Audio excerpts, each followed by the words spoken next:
This story began with our battle maniac protagonist, Yulin Mercadel, who was overjoyed over awakening the job of Alchemist, but only he seemed to be happy here, while others stood quiet, because Yulin's father, the head of the Mercadel family, was extremely pissed off at his son's job being a mere alchemist. He was expecting his son to be at least a sword master or grand sorcerer, since he himself is the sword saint, but to think his son only got a fool out of a job was something he can't just accept. All the servants and priests present thought Mercadel family is done for, but our guy can't understand why everyone's making a fuss, because he knows for a fact that Alchemist is the best job out of all the others, and even the final status of Alchemist is better than a sword saint or mage.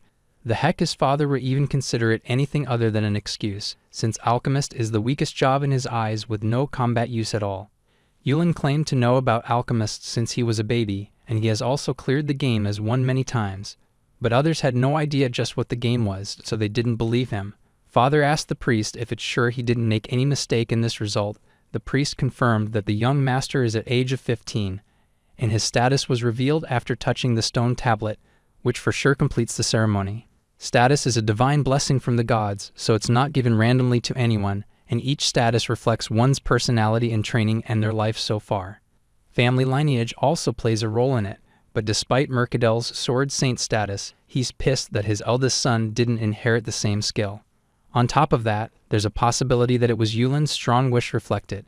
Mercadel unleashed a punch of him, which he somehow dodged as he already expected father's furious reaction. Mercadel blamed himself for subconsciously showing parental affection, while Yulin was feeling the thrill of being attacked by the sword saint. Right then, Mercadel's other son interrupted and expressed his wish to perform the ceremony as well. Mercadel immediately put all his hopes on his second son, Imanol, who was born from a mistress, and he wasn't as good as Yulin in both studies and martial arts. Yulin could feel the attention shifting from him to Imanol, after which Imanol was requested by the priest to place his hand on the stone tablet. Mercadel was hoping something would happen in his favor for once, and his hopes didn't go in vain as Imanol awakened as a sword saint. Mercadel was extremely happy from Imanol and talked to him as if he was his favorite son. Imanol grinned as he glanced at Yulin and declared that it's proven now that he's superior to him. Yulin figured Imanol should be able to become stronger now that he's awakened as a sword saint, and it was actually convenient for him since his father won't bother him now. Although he wished to have a spar with Imanol later, before it could be decided, Mercadel already decided something else, that from now on, Imanol will be his successor and next head of their family.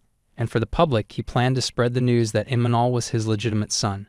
Imanol thanked father for that, while Yulin wasn't really bothered by anything. However, Mercadel had already decided to disown Yulin and kick him out of the family, as having an alchemist in his house would be a disgrace to the family. He ordered Yulin to leave their estate immediately, and just like that, our guy was thrown out of the house without any chance to speak back. He was also banned from claiming to be from the Mercadel family anywhere. Yulin doesn't understand why they hate alchemists so much. Then he noticed his personal maid, Rodin, was standing there, but he didn't expect her to just show a disgusted face and abandon him just like that. Yulin didn't even think she would leave him, and now he has no home to return to either, which means he's finally free, and now he opened the status window to check his stats and plan his next course of action. His job was for sure Alchemist with level 1, attack power 4 meters, defense power 5, and magic power 120 along with level 1 processing skill. Yulin figured he could be more serious now that he doesn't have any backing, and getting kicked out from homework with him as most of the stuff in this world was just like the game. Before coming to this world, Yulin was engrossed in a game called Fantasia Historia, where the players have to choose a job, defeat monsters, and acquire new skills. Yulin mastered all the jobs and regardless of job, the outcome was always the same, and the repetitiveness of all normal eventually bored him out. So, out of all of them, Yulin found Alchemist to be his favorite since they had more possibilities than any other class. Now, Yulin had snuck out with basic tools and cash, and the most important thing, some rare cursed ores which was necessary for something he always wanted to craft. Yulin crafted an item with the stones, and finally he got everything ready and couldn't wait crafting more times to play the strategies he came up with within the game. Yulin was ready to start his ultimate challenge run and wished to relish every moment of it. The scene shifts to him defeating some goblins with a dagger he forged from the stones, and after taking a couple of them down, he sat down on a rock, thinking how weak those goblins were. He's kind of used to hunting them since he's been doing so secretly since he was a kid, but now that he got his status, he was getting skill points for it, And as for his level, it was stuck at 1 just like he wanted. Earlier, Yulin had crafted a cursed bracelet which forces players to remain at level 1. It's his favorite item since he likes challenges, and when he takes it off, his real level after all the gained experience is stored reflects back. Yulin confirmed it and looked forward to using skill points. He used 1 SP to get appraisal skill, and tested it on the goblin he defeated earlier. After that, Yulin mined good quality scorching rocks, gathered hard nuts in the forest, and repeated the process until he gained enough materials to craft the hand grenade. These would be his one of main weapons from now on, and now that he crafted them, he went ahead to find a target to test them on.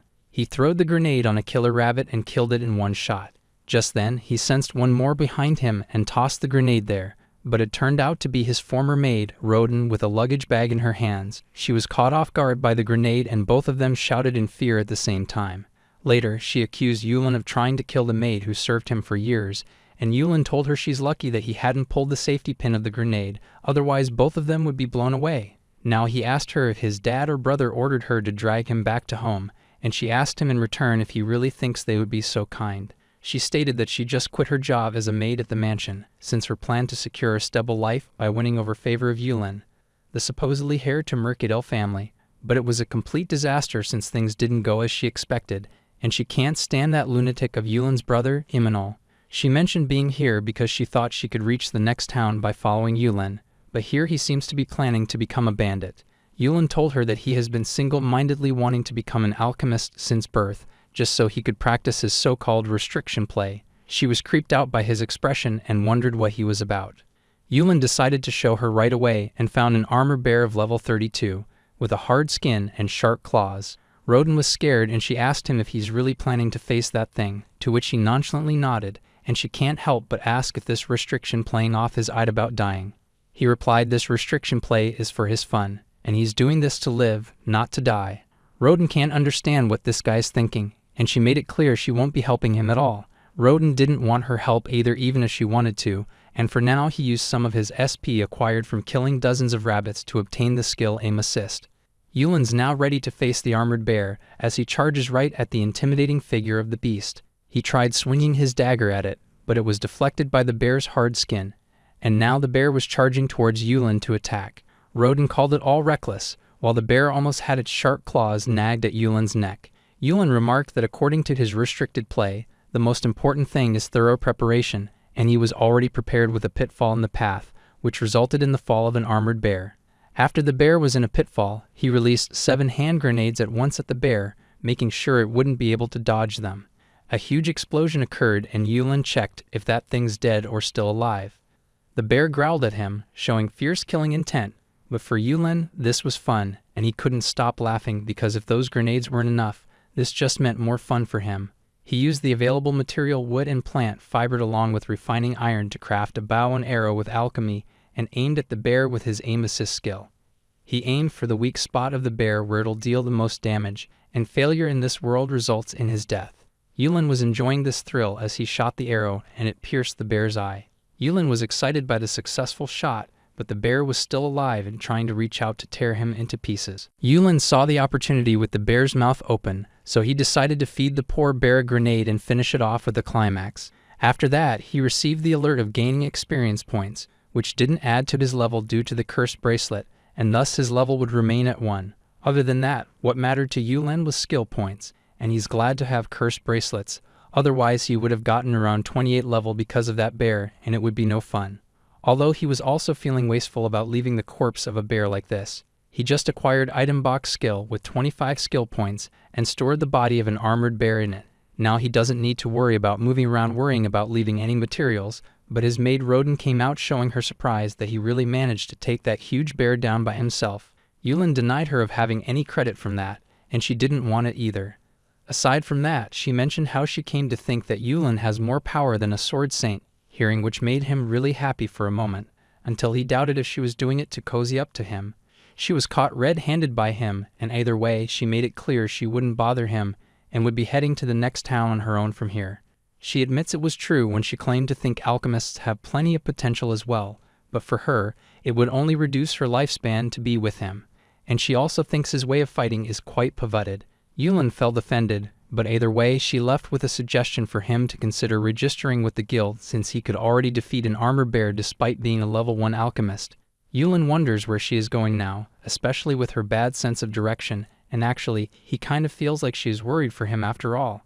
He realized it for the first time now since he could feel genuine consideration from her, unlike his father and brother. Yulin thanked Roden for worrying for him, and she just turned around and bid a warm but distant farewell to Yulin. Now Yulin considers he does need to register with the guild to earn and have a place to rest. He knows that he can't ignore normal life necessities here unlike the game, even though it could be a bit troublesome for him. Meanwhile, he's yet to come across one of the mysteries of this forest in the form of a human-like beast, who is roaming around in the same woods as Yulin's hunting area. Chapter 2. Now as he continued his hunt without worrying about level thanks to the cursed bracelet, Yulin continued challenging his limits as just a level 1 alchemist and seeing how far he'll take it. Yulin just defeated a weasel-like monster, a stinky beast, which emits a foul odor to escape the predators. He didn't have to worry about it fleeing from him, since monsters rarely run away from a level 1 opponent, so now Yulin just picked out the useful materials from the stinky beast, its gland, and crafted it into stinky liquid, which will be helpful for his future adventures. Later, he marked himself with stinky liquid to avoid monsters catching his scent, and gathered some herbs to make a bed for himself for tonight. And as for the issue of hunger, he just took out the stinky beast from his item box and used its meat to cook a tasty steak with it. Yulin was enjoying the meat, but he wished he could have some rice with it. Aside from that, his joints are aching a bit, since he's not that adapted to fighting and doesn't have any specific combat skills for it either since he's just an alchemist in the end. After that, he looked around and found droppings of a predator, and there were tracks of claw markings nearby. Yulin prepared himself for another fight as he started following the trail and ended up coming across the Great Claw Wolf, a level 61 monster, with sharp claws and keen sense of smell. Yulin figured spraying that stinky liquid surely came handy in hiding his smell, and out of nowhere, the Claw Wolf had an arrow stabbed straight into its right eye. The beast wailed in pain and couldn't see Yulin, so it tried to sniff him up, but that didn't work either because of the stinky liquid. Yulin was about to take advantage of this, but the beast somehow spotted him and attacked, making Yulin get out of the way. He created some distance and pulled the arrow, but the wolf almost struck him and Yulin barely dodged its claws again. Yulin figured he should run for now since there's no chance for him to strike in close range. He was having fun while running for his life, and at the end of bushes, there was a cliff, which he jumped down from without a care in the world, leading both him and the wolf beast to fall down. While falling, Yulin looked back at the wall, where he already had a rope tied to some support, revealing that he already had it planned beforehand, and now just needed to climb down slowly while the wolf monster drops dead. But even after he reached the bottom, Yulin realized his status wasn't updating, so that means the wolf was still alive. He went to finish it off with the dagger himself and got the job done without taking any longer. After that, Yulin fought more monsters and saved over 20 great claw wolves and stinky beasts. Yulin made some more preparations for his next battle and later on took some rest, lying down on the grass, feeling thrilled by hunting so many monsters.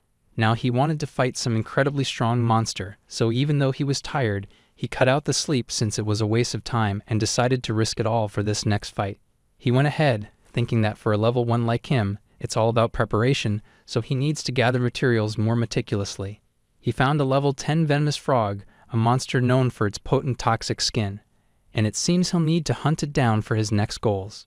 Yulin carefully shot down a couple of venomous frogs with arrows, making sure he won't come in contact with any of them, since it could be deadly for him. He kept his distance when killing and stored them in the item box by picking them up with the arrows stabbed into them. While doing so, he spotted another one on the tree and prepared to shoot the arrow right away, but Yulin didn't notice his surroundings and ended up slipping at the edge of a cliff. At the same time, the poisonous frog jumped at him and Yulin's right hand came in contact with the frog's toxic skin. He quickly killed the frog with a knife, but even so, it was already too late, and he got poisoned on his right arm. The excruciating pain made him realize that he messed up big time, and at this rate, he'll be dead in a few hours. Yulin ran around trying to find something that could be used as an antidote, but had no luck, and even at this deadly hour, he was feeling the thrill similar to having another challenge run with near-death experience. Yulin came across a cave and tried looking for any antidote herbs around, but to his surprise, the cave was already being housed by a level 142 monster silver fox, a beautiful fox monster with silver fur, and it's smart enough to understand human speech. However, the silver fox seems to be wounded pretty deep, and Yulin can guess it must have fought against another monster for a territorial fight. Yulin and the Silver Fox looked at each other sharply for a few moments, until he came up with an idea and decided to make a deal with the Silver Fox. He recalls the Silver Fox has poison resistance, so he offered to heal it in exchange for curing his poison. The Silver Fox had no idea how he would do that, so instead of wasting time explaining, he just started doing his work and took out an advanced healing potion. With the help of it, Silver Fox's wound healed in an instant, and now to get rid of his poison, Yulin took a sample of Frog's poison and injected it into the Silver Fox's arm. Then he waited a few hours while preserving his strength, and finally it was time to draw blood from the Silver Fox. Now this blood of Silver Fox would act as an antidote since it contains poison resistance skill, and the last part left is to inject this poison into his right arm. After that, Yulin waited and noticed the sun was about to set, so he needed to make a fire, but he suddenly fell unconscious because of the antidote's strong effect. The Silver Fox was curious about him, so it came to check up on Yulin, and it turned out it had some other plans for him in mind. Meanwhile, Yulin was dreaming of the time when he would lose the game due to overconfidence sometimes, and his older self asked him if playing games was worth it, since he didn't have to worry about hunger and pain in the games. Suddenly, Yulin was woken up by a shout of somebody, and he found himself in the lap of a person, claiming to be waiting for him to wake up from so long. Yulin wondered who this naked little ghoul was, while the ghoul told him she was terribly bored while he was unconscious. Yulin asked her who she was, which came out rude to her because she felt bonded after spending the night together. Yulin flinched at her creepy comment. Then the ghoul asked him if he remembers the fox who saved him yesterday. Yulin recalls seeing monsters disguised as humans in games sometimes, but it was too rare of an occurrence. The Silver Fox reached out her hand saying they should hurry it up now, as she placed her hand on his, but Yulin retracted his hand immediately when he recalled what she was trying to do. The Silver Fox told him not to be so startled, as she's trying to form a contract so she could fight alongside him. But Yulin would want anything other than getting help from anyone, so he excused himself and ran away from her as fast as he could. If he gets any help or forms a contract here, his solo play would lose its meaning and ruin everything for him. Yulin kept running until he slipped and fell into the forest bushes, and after getting up, he admits he might be weak and tired right now, so he might die if he keeps hunting like this. Just then, he got startled by some sounds and decided to head to the road to find a carriage to go somewhere safe for now. Yulin traveled to the nearest town and decided to go straight to the Adventurers Guild. There, Yulin went to the reception so he could exchange the monster materials for some cash, and first he requested to be registered as an adventurer. She gave him the form, and while filling it, Yulin figured he should have registered as an adventurer before hunting down monsters. He submitted the form and soon received his guild card as a certified adventurer. The receptionist asked him if he needed an explanation about the guild card, and he decided to hear it out just in case. She informed him the guild card will track his level and it'll also determine his rank. While he's level 1 to 9, he'll be counted as an F rank. For level 10 to 49, he'll be an E rank, and just like that, there are different ranks assigned to further levels. However, Yulin doesn't think it'll be of any value to someone like him who'll stick to level 1, so it means he just wasted time listening to it, and now wishes to skip. Once the boring explanation was over, he asked the receptionist where to cash in monster bounties, to which she replied he can just place them at this counter, expecting only small hunts from an F rank like him. Yulin was casual about it, so he just brought out a whole bunch of monsters at the counter from the item box. The receptionist and other adventurers were shocked to see a low level who just became an adventurer bringing such a big haul, and the receptionist can't help but ask him if he's really a level 1. Yulin was hit with the reality that he's not in some game but a real world, so it's only natural for her to be surprised. He gave an excuse that he just happened to find the monster already half dead, and he didn't actually defeat it, and was just lucky. And as for how he brought it here, he told her about the item box skill he had from the start.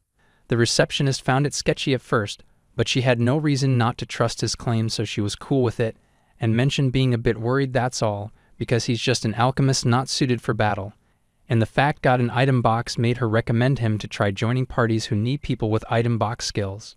She cashed out the monster materials and gave him the money, which worked in his favor since he didn't have to go through much trouble cashing in. Just when he was about to open the door already opened with a strong force and caused him to be thrown back. The door was opened by a man with a strong build and high-level armor, and he apologized to Yulin for hitting him like that unknowingly. He could see Yulin was new since he didn't recall seeing him before, so he asked for his job and Yulin replied he's an alchemist. The guy felt worried for him, and he didn't mean to sound discouraging. but told Yulin that alchemists are not suitable to be adventurers, so he should consider another job. Yulin was pissed off to get some trash advice like that from a stranger, and even though this guy looks strong, Yulin doesn't care one bit about it. The guy said sorry if he's meddling, and Yulin claimed to not mind it at all, even if he totally is. After that, he quickly got out of the guild, thinking of that man as an annoying old man he should ignore next time, while that guy was shocked when he saw the amount of monsters Yulin brought to the receptionist. Now Yulin has to find lodging and stock up before he heads back to the forest to continue his solo play. However, by the end of the day, he had no money left as the expenses piled up more than he expected. After this, he had no choice but to visit the guild again to get more money. This time, he requested the receptionist to buy the great claw wolf from him, which was even more shocking for her than previous monsters, and she asked if he really became an adventurer just yesterday. She can't help but doubt a newbie bringing a monster over level 60, but Yulin tried to explain that he did bring this monster here. The same guy from before arrived and recognized Yulin from their last bumping into each other, but Yulin wanted to avoid being involved with that guy again. The guy questioned what's all this commotion about, and also reminded Yulin about his advice that alchemists aren't suitable for adventuring. Just then he noticed the claw wolf and thought Yulin must be here out of curiosity to check out the strong monsters. The receptionist dropped the bomb that this strong monster actually belongs to Yulin, leaving the guy bewildered and questioning how Yulin hunted down such a monster. He thought Yulin must be part of an adventurer's party, but he doesn't recall anyone in his network who could hunt down claw wolves. Yulin didn't want to go through much hassle, so he just casually lied that he's in a party with a guy named Bob. The guy was surprised to hear that at first, but after thinking about it deeply, he figured if it's the Bob he knows, he might have been able to take down a claw wolf if it was alone. Yulin doesn't know what that guy's thinking, but this Bob idea worked, and he felt grateful to whoever this Bob was. But he didn't expect the guy to really call out this Bob, who is actually here in the guild right now. This average-looking Bob came out asking the annoying guy, Jonas, about what's up, and Jonas asked him if he's in a party with this newbie behind him. Bob looked at Yulin for a moment and remarked he never met this dude before, which made Yulin the suspicious one here, as his lie is already caught red-handed. Yulin felt this was such a pain, so he came up with another story that he just happened to be in the forest when he found this monster dead at the bottom of a cliff, so he just collected its body and came to cash in at the guild. Jonas found it sounding too convenient for a monster to fall off a cliff, and technically Yulin didn't lie, since he himself fell down the cliff with that monster before. The receptionist intervened and decided to use her appraisal skill on Yulin, to make sure he's really an alchemist with level 1. Jonas asked her about his stats, and she voiced her opinion that she doesn't think Yulin defeated that claw wolf. So Yulin might be right about that monster falling off a cliff after all. While Yulin was relieved her appraisal didn't catch the cursed bracelet and its effect, since it's a high-level item. Jonas wondered how Yulin brought the monster's body here then, to which the receptionist replied he got an item box. Jonas jumped in amazement, as item box was a very rare skill, and now it kind of makes sense for Yulin to manage bringing the monster's body here without trouble. Yulin wished he could skip this drama like a game's filler scene, and later the receptionist managed the payment for the claw wolf and handed it over to Yulin. Yulin was happy to receive a significantly higher amount than previously, just because he brought a monster over level 60. Jonas apologized to him for what he said earlier about Yulin, to which he replied he didn't mind it at all, while he tried to make his way out quietly. But Jonas had to make the remark that with an item box, even an underdog could make it as an adventurer. Jonas began to introduce himself properly to Yulin, as Jonas, a B-rank adventurer with level over 200, and he's a great sword user and also this guild's go-to guy for important quests. He assured Yulin to come to him if he needed any help in future, but Yulin was pretty surprised to hear an annoying guy like Jonas was such a big shot of this guild. He decided to exchange gradings as well, since he figured it would be good for him to stay on everyone's good side, because he plans to use this guild more in future for his own purposes. Right then, Jonas stated he kind of needs Yulin's help with something, as he's currently gathering new adventurers for training and would like it if Yulin joins him. Jonas was passionate about inviting Yulin, so he could team up and learn together with other newbies like him and make friends, but all that was useless in Yulin's eyes. He stayed quiet before straight up declining Jonas's offer wholeheartedly, and when Jonas asked why, Yulin made it clear that he prefers solo adventures. Jonas didn't believe it since Alchemist is a support-based job, but Yulin felt like it was a waste of time and just excused himself from there and ran away without responding. Yulin even kicked open the door and boarded the very first carriage he could find on the road. Just like that, he left like a gust of wind, leaving Jonas surprised to meet a weird character like our guy. Meanwhile, Yulin was feeling extremely troubled because he didn't like being involved with others and just wanted to hunt strong monsters, so the sole fact that he was offered rookie training sounded like hell that he won't visit even on his worst day. Later on, he arrived at the forest and climbed down the carriage, noticing the soil is quite muddy here. The coachman told him it rained a bit around here, so he should be careful of his footing while in the forest, and other than that, he felt the need to alert Yulin that this forest isn't a place to come without allies. Yulin was burned out just by the thought of allies, especially like that annoying old man, because he just wants to go solo. Later he ventured into the forest, and there were some bunnies around, but he wasn't interested in them, and seemed to be heading somewhere with a destination in mind. As he began to see rocks more frequently, Yulin figured he should be confronting that thing any minute now. And just as he expected, he encountered a giant spider, a level 120 massive spider wrapped in silk, and it moves at lightning speed. Yulin quickly hid his presence and stayed quiet, because this thing was stronger than anything he faced so far. He needs to keep his calm and find an opportunity to land the first strike timely. Yulin picked out a bow and arrow with its tip poisoned, and shot it straight at the giant spider's leg. Yulin was glad he collected loads of poison from frogs and enhanced it with alchemy to form poisonous arrows, since giant spiders were weak to poison. Now the battle was on, and the giant spider immediately reacted after being hit by the arrow. Yulin noticed the spider shooting a silk threat at a tree, and if he recalls right, the spider was preparing to shoot itself like a cannon. He quickly moved out of the way, barely dodging the spider's rocket-like attack, and distanced himself from it. The spider seemed furious, while Yulin was enjoying facing this monster in real life, unlike the game where he faced off against it countless times. Now Yulin prepares himself for the real battle, where he, a level 1 alchemist, will be battling the giant spider, which can kill him in just one hit. His heart raced with the thrill of facing an incredibly difficult foe in a hardcore mode-like situation. However, even after fighting the spider with many arrows and grenades, the thing won't just go down as easy as the game, and Yulin is starting to be tired out because he's been fighting the spider for 3 hours straight. He thought poison should have made this fight quick, but it's still tough, and it's getting harder for him to dodge those insane speed attacks. Suddenly, Yulin saw the giant spider being killed by another monster, and it was not just some average one, but an incredibly dangerous giant jaws dinosaur monster.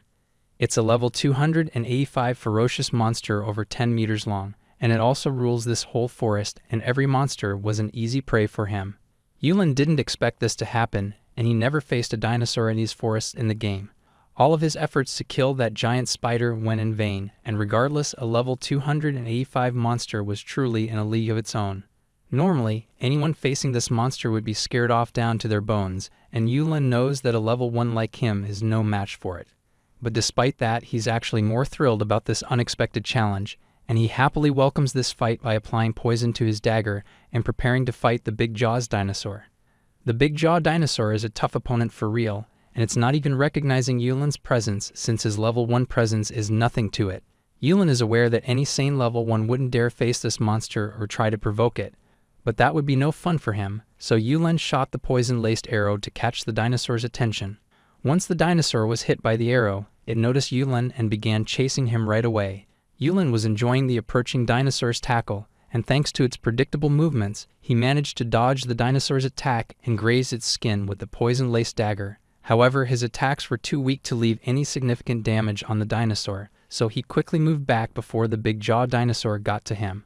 While he was stepping back, the dinosaur tried attacking Yulin with its tail, and Yulin saw it coming, so he skipped a few steps backwards, but unexpectedly his footing slipped on the soil. Yulin was painfully reminded of the muddy soil that he had been walking on since he arrived at the forest, and this carelessness of his made him take a direct hit from the dinosaur's tail and get blown away straight towards the tree. Blood spilled out from his mouth after being struck real hard, and the dinosaur wasn't going to let him take a breather. Yulin was barely conscious and wondering if he's still alive. While he could barely see the dinosaur with fizzy eyes, Yulin knew he would really die at this rate, and he definitely can't afford to lose consciousness in front of that carnivore beast. However, what he was thinking about more than anything else was this adrenaline rush he's getting ever since this battle began. Yulin laughed like a maniac and felt thankful to this dinosaur because he's been starving for a life or death situation. He paid respectful gratitude to the dinosaur for that, since it would be rude not to.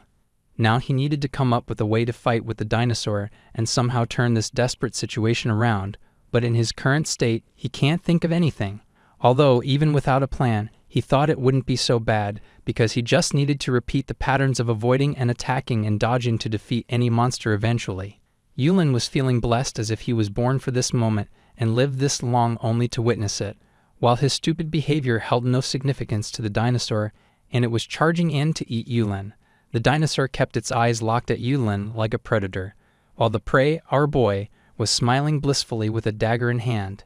Despite the impossible fight with an incredibly low rate of success, Yulin looked death straight in the eyes to face it.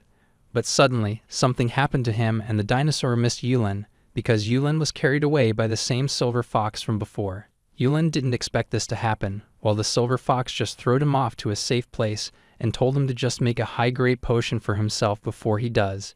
Yulin told her not to tell him what to do and gulped down the bottle of healing potion, while the silver fox transformed into her human form.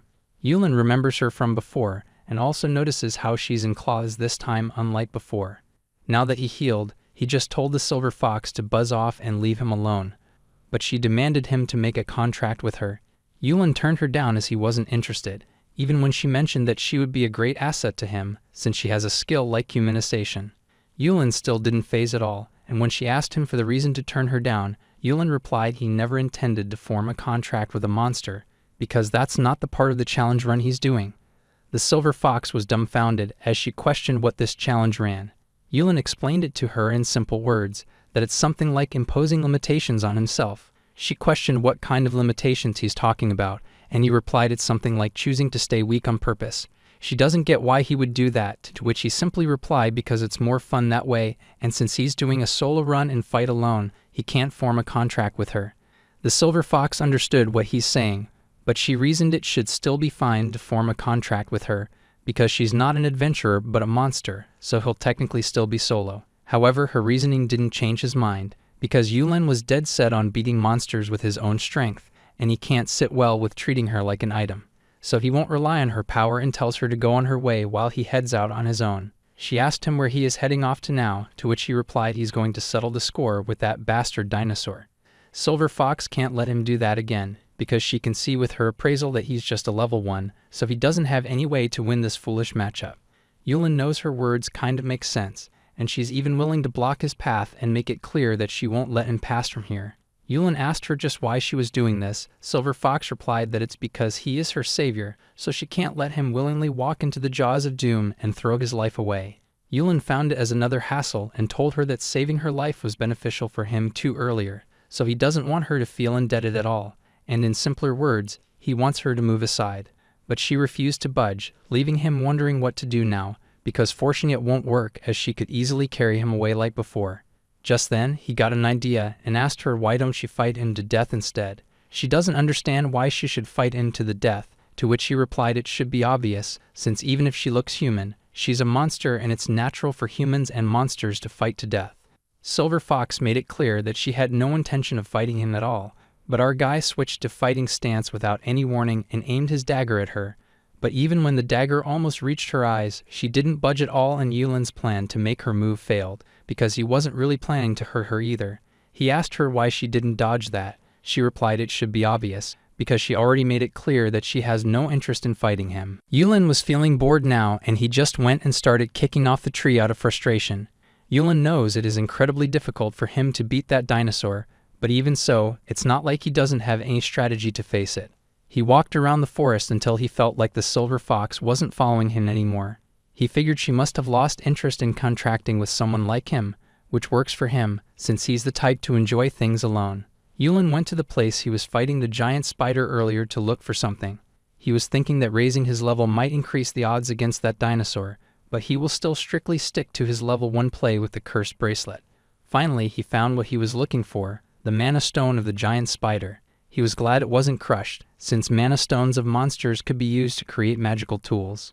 He also hunted that giant spider just to get this mana stone, and with having 48 skill points in stock, he had so many options to arm himself. He spent 4 skill points to acquire mana sensing and another 4 to acquire mana manipulation.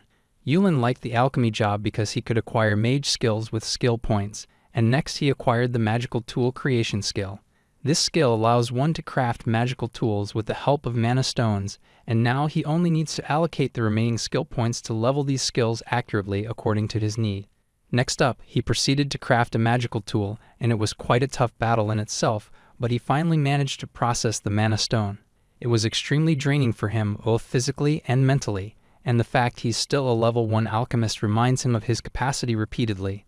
Now Yulin used the craft skill to shape this round processed mana stone into a ring, and just like that, he finally crafted the thread manipulation ring.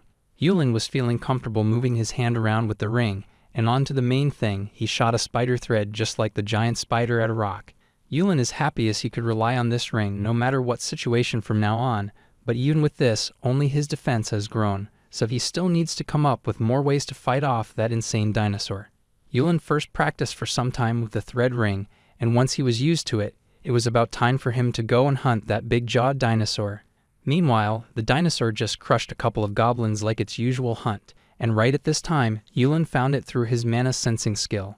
Yulin didn't waste any time and shot a poison arrow into the dinosaur's left eye. It was a critical hit, and the weak point for dinosaurs is not that different from any other creature, its eyes. He figured it's also the most vulnerable spot for poison, and if he hadn't gotten too excited last time a dinosaur showed up, he would have shot its eyes right away. He recalls the dinosaur's usual way of attacking, charging and sweeping with its tail, and since it doesn't have any long-range attacks like breathing fire, it's all about close combat. Yulin braced himself to keep up with the dinosaur's speed and dodge its attacks, and this time he's more prepared for it. So he shot a thread at a nearby tree and launched himself in that direction to avoid the dragon's charge. Yulin was fighting like the giant spider now, and this way, his movements will be way faster than normal as well.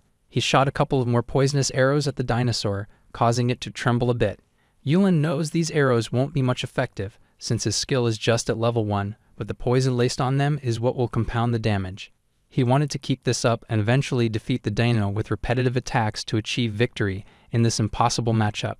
Now it's just about who will last longer, because compared to the dinosaur, Yulin would have to push himself quite a bit to keep the fight going. But he's not worried about that, and instead, it's good that the monster won't go down in one hit, because that wouldn't be much of a thrill, and right now, he's having the time of his life. Yulin kept running around repeating the same tactic for straight 3 hours, but the dinosaur was still not going down, so he decided to risk it all now. If it works, the dinosaur will be done for, and if it doesn't, he'll be the dead one. He prepared himself to do it and raised his left hand to aim for the dino's head and shot a thread at its nose. Unexpectedly, Yulin throwed himself at the dinosaur's head, and the dinosaur began shaking his head to throw him off.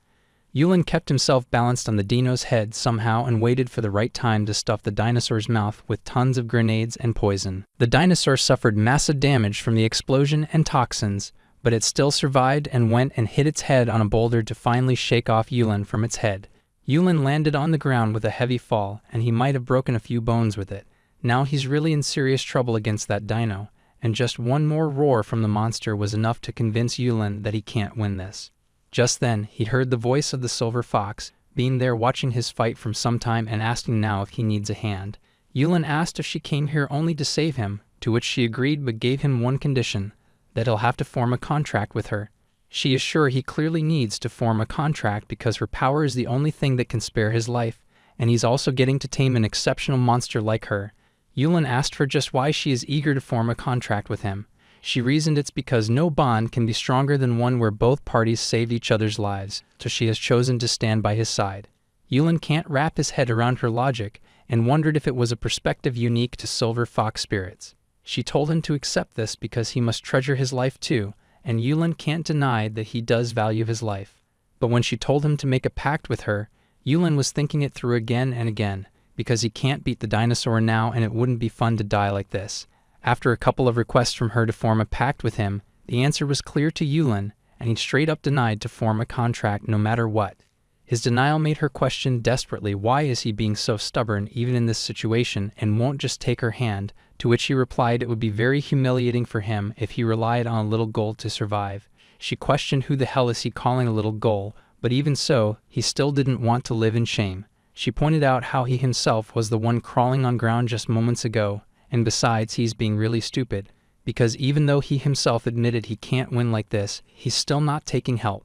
She explained this is exactly one of those moments where they should sign a contract normally, but Yulin didn't like normal and excused that he was just caught a bit off guard by unexpected entrance of the dino, but now he will just fight it by dropping one of constraints on him as he fiddled into the item box. Silver Fox wonders what he's up to now, whereas Yulin brought out another dagger with a not-so-happy mood because he really didn't want to fight using his right hand. Now he was carrying daggers and spider rings in both hands, while the dinosaur was looking for him. Yulin moved his hands around a bit and claims this is his usual fighting stance, seeing which the Silver Fox questioned just what's the point of him not using his dominant hand until now.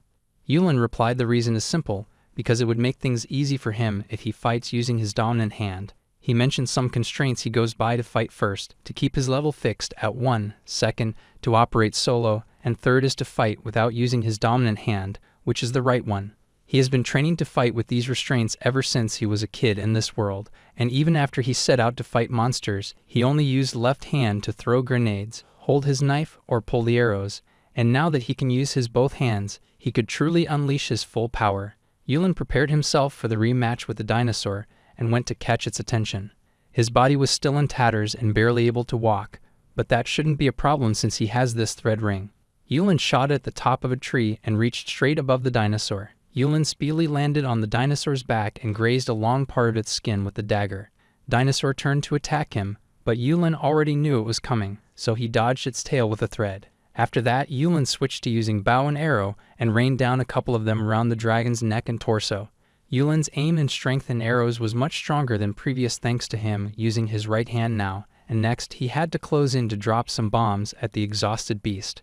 Once the dinosaur was showing signs of slowing down, Yulin used the smoke from the explosion to stand the dinosaur's eye. The dinosaur let out a painful roar, while Yulin enjoyed the full display of his close combat tactics. At this moment, Yulin's endorphins were skyrocketing and even making him numb to the pain as he kept enjoying himself throughout the hunt. The Silver Fox couldn't believe her eyes and was left wondering if that guy's really just a level 1. She used her appraisal skill to confirm it, and she never thought a level 1 could fight like that. She observed that each one of his attacks was weak, but it was still getting the work done because Yulin was striking right where it hurts. She began to feel sorry for that giant dinosaur at this point, and also felt glad that she's not on his bad side. Yulin finished the fight and killed the dinosaur, leading its corpse to fall like a boulder on the ground. The Silver Fox looked at Yulin, who was standing there like a pro as he received experience points and skill points from defeating the giant dinosaur, but his experience was locked due to the cursed bracelet. Silver Fox was having many thoughts right now, but she was suddenly startled by Yulin's screams as he complained about him struggling that much just to fight that dinosaur. He became frustrated with this very fact that he even had to use his right hand, and his reaction was sparking ideas in the Silver Fox's head of him being some kind of a pavut.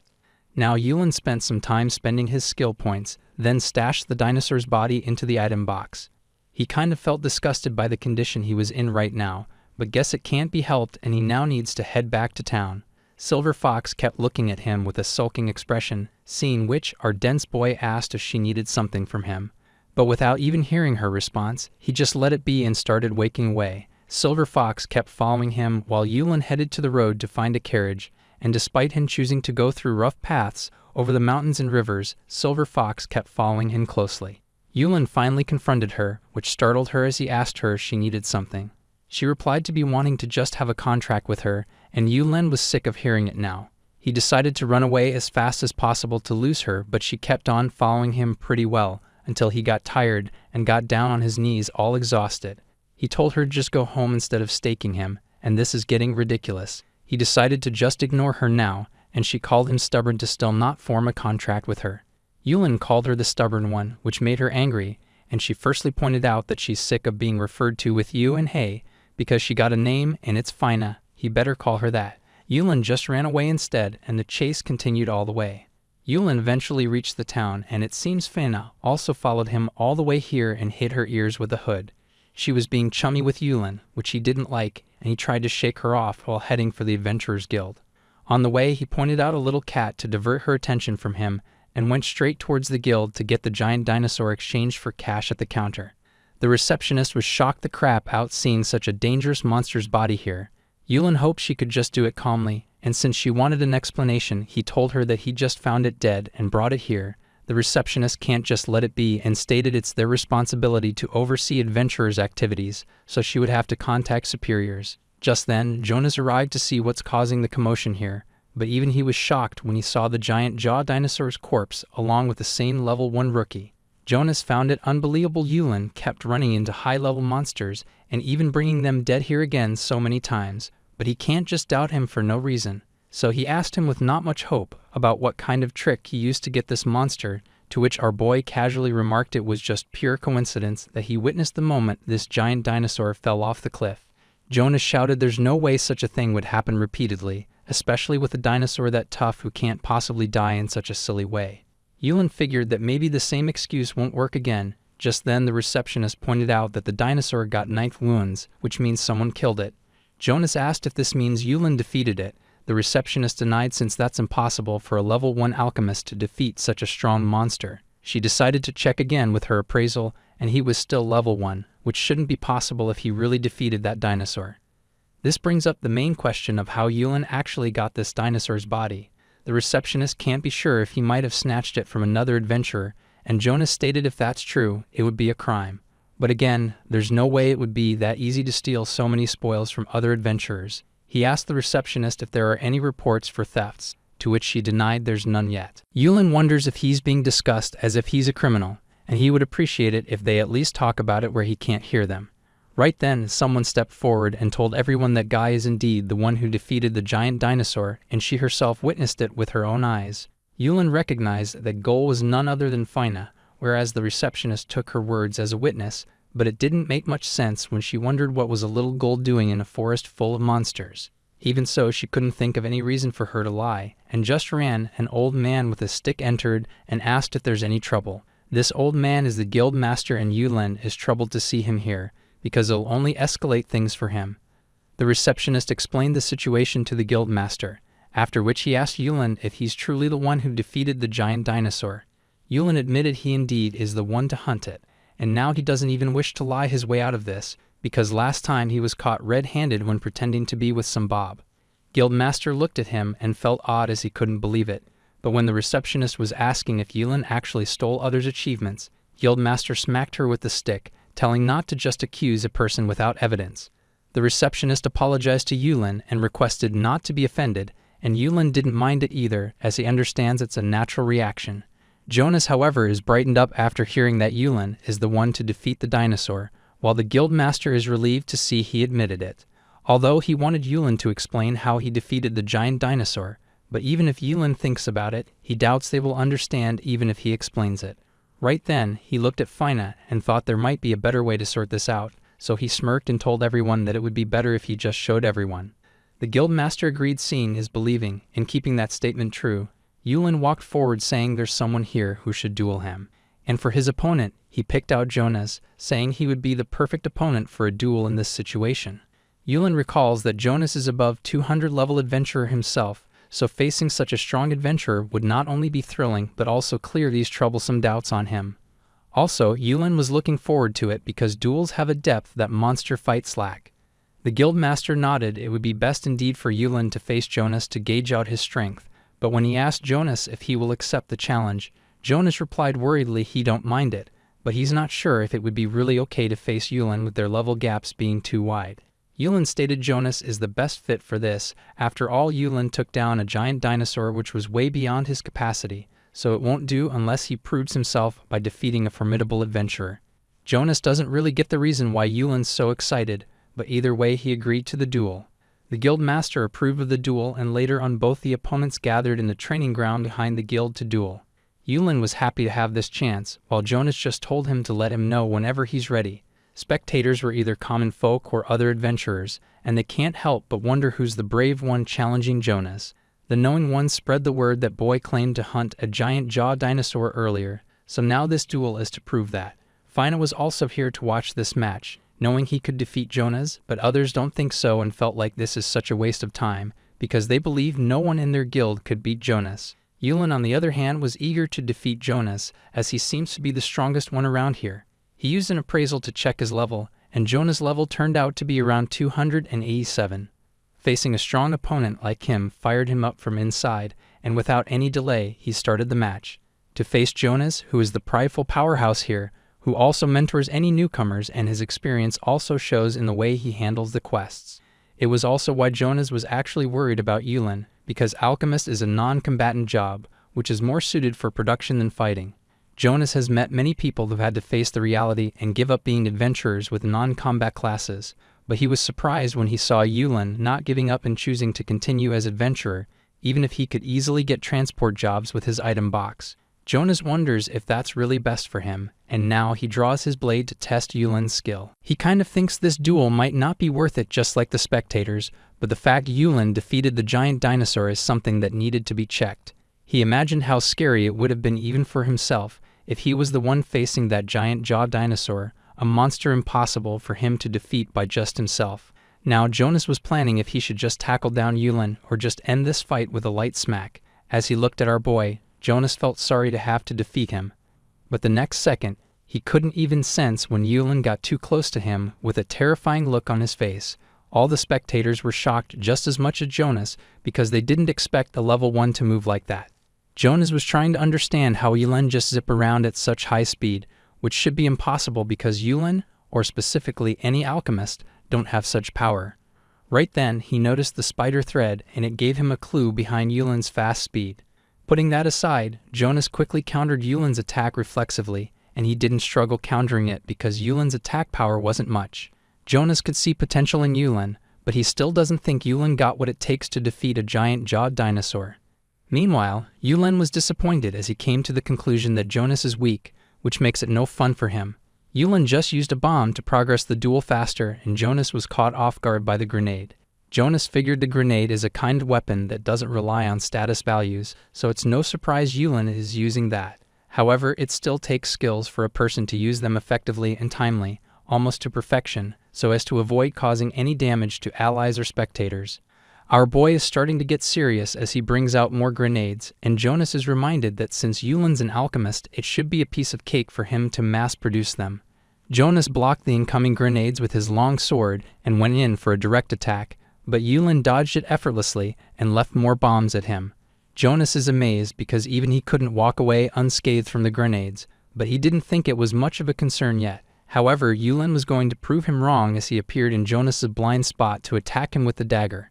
Jonas realized the grenade was merely a distraction and the real attack is the dagger, so given the fraction of time to react, Jonas quickly activated his shield rush to deflect Yulin's attack. Yulin was pushed back at such a force that he went flying and hit the wall behind him. Jonas was sorry for putting too much energy in the shield rush, as he realized it was something a level 1 cannot withstand. Jonas was worried he might have killed Yulin with that, so he went to ask if he's okay. Yulin was sitting on the ground, with bleeding wounds all over his body, and he didn't seem to be responding. Jonas quickly requested for a healer to come and treat Yulin's wounds, but unexpectedly, Yulin started laughing out loud and he praised Jonas for such an awesome defensive move there. He got up saying it wouldn't have been fun if he won too easily, so now that he suffered some damage, he wanted to play a bit more with Jonas. Jonas told Yulin not to move anymore, as it will make his wounds worse. The spectators also suggested Yulin to stop, as it's very clear that Jonas will win this duel. But Jonas doesn't think Yulin seems to be giving up despite his wounds, and even he can't tell if he's winning or losing this fight. At this moment, Jonas was feeling an invisible terror for some reason, which isn't something he should feel when he's merely facing a level 1. Jonas fell off and called for Bob, John, and Dennis to stop Yulin right away. They quickly acted and mobilized Yulin, while Jonas declared this fight is over and there's no need to fight any longer.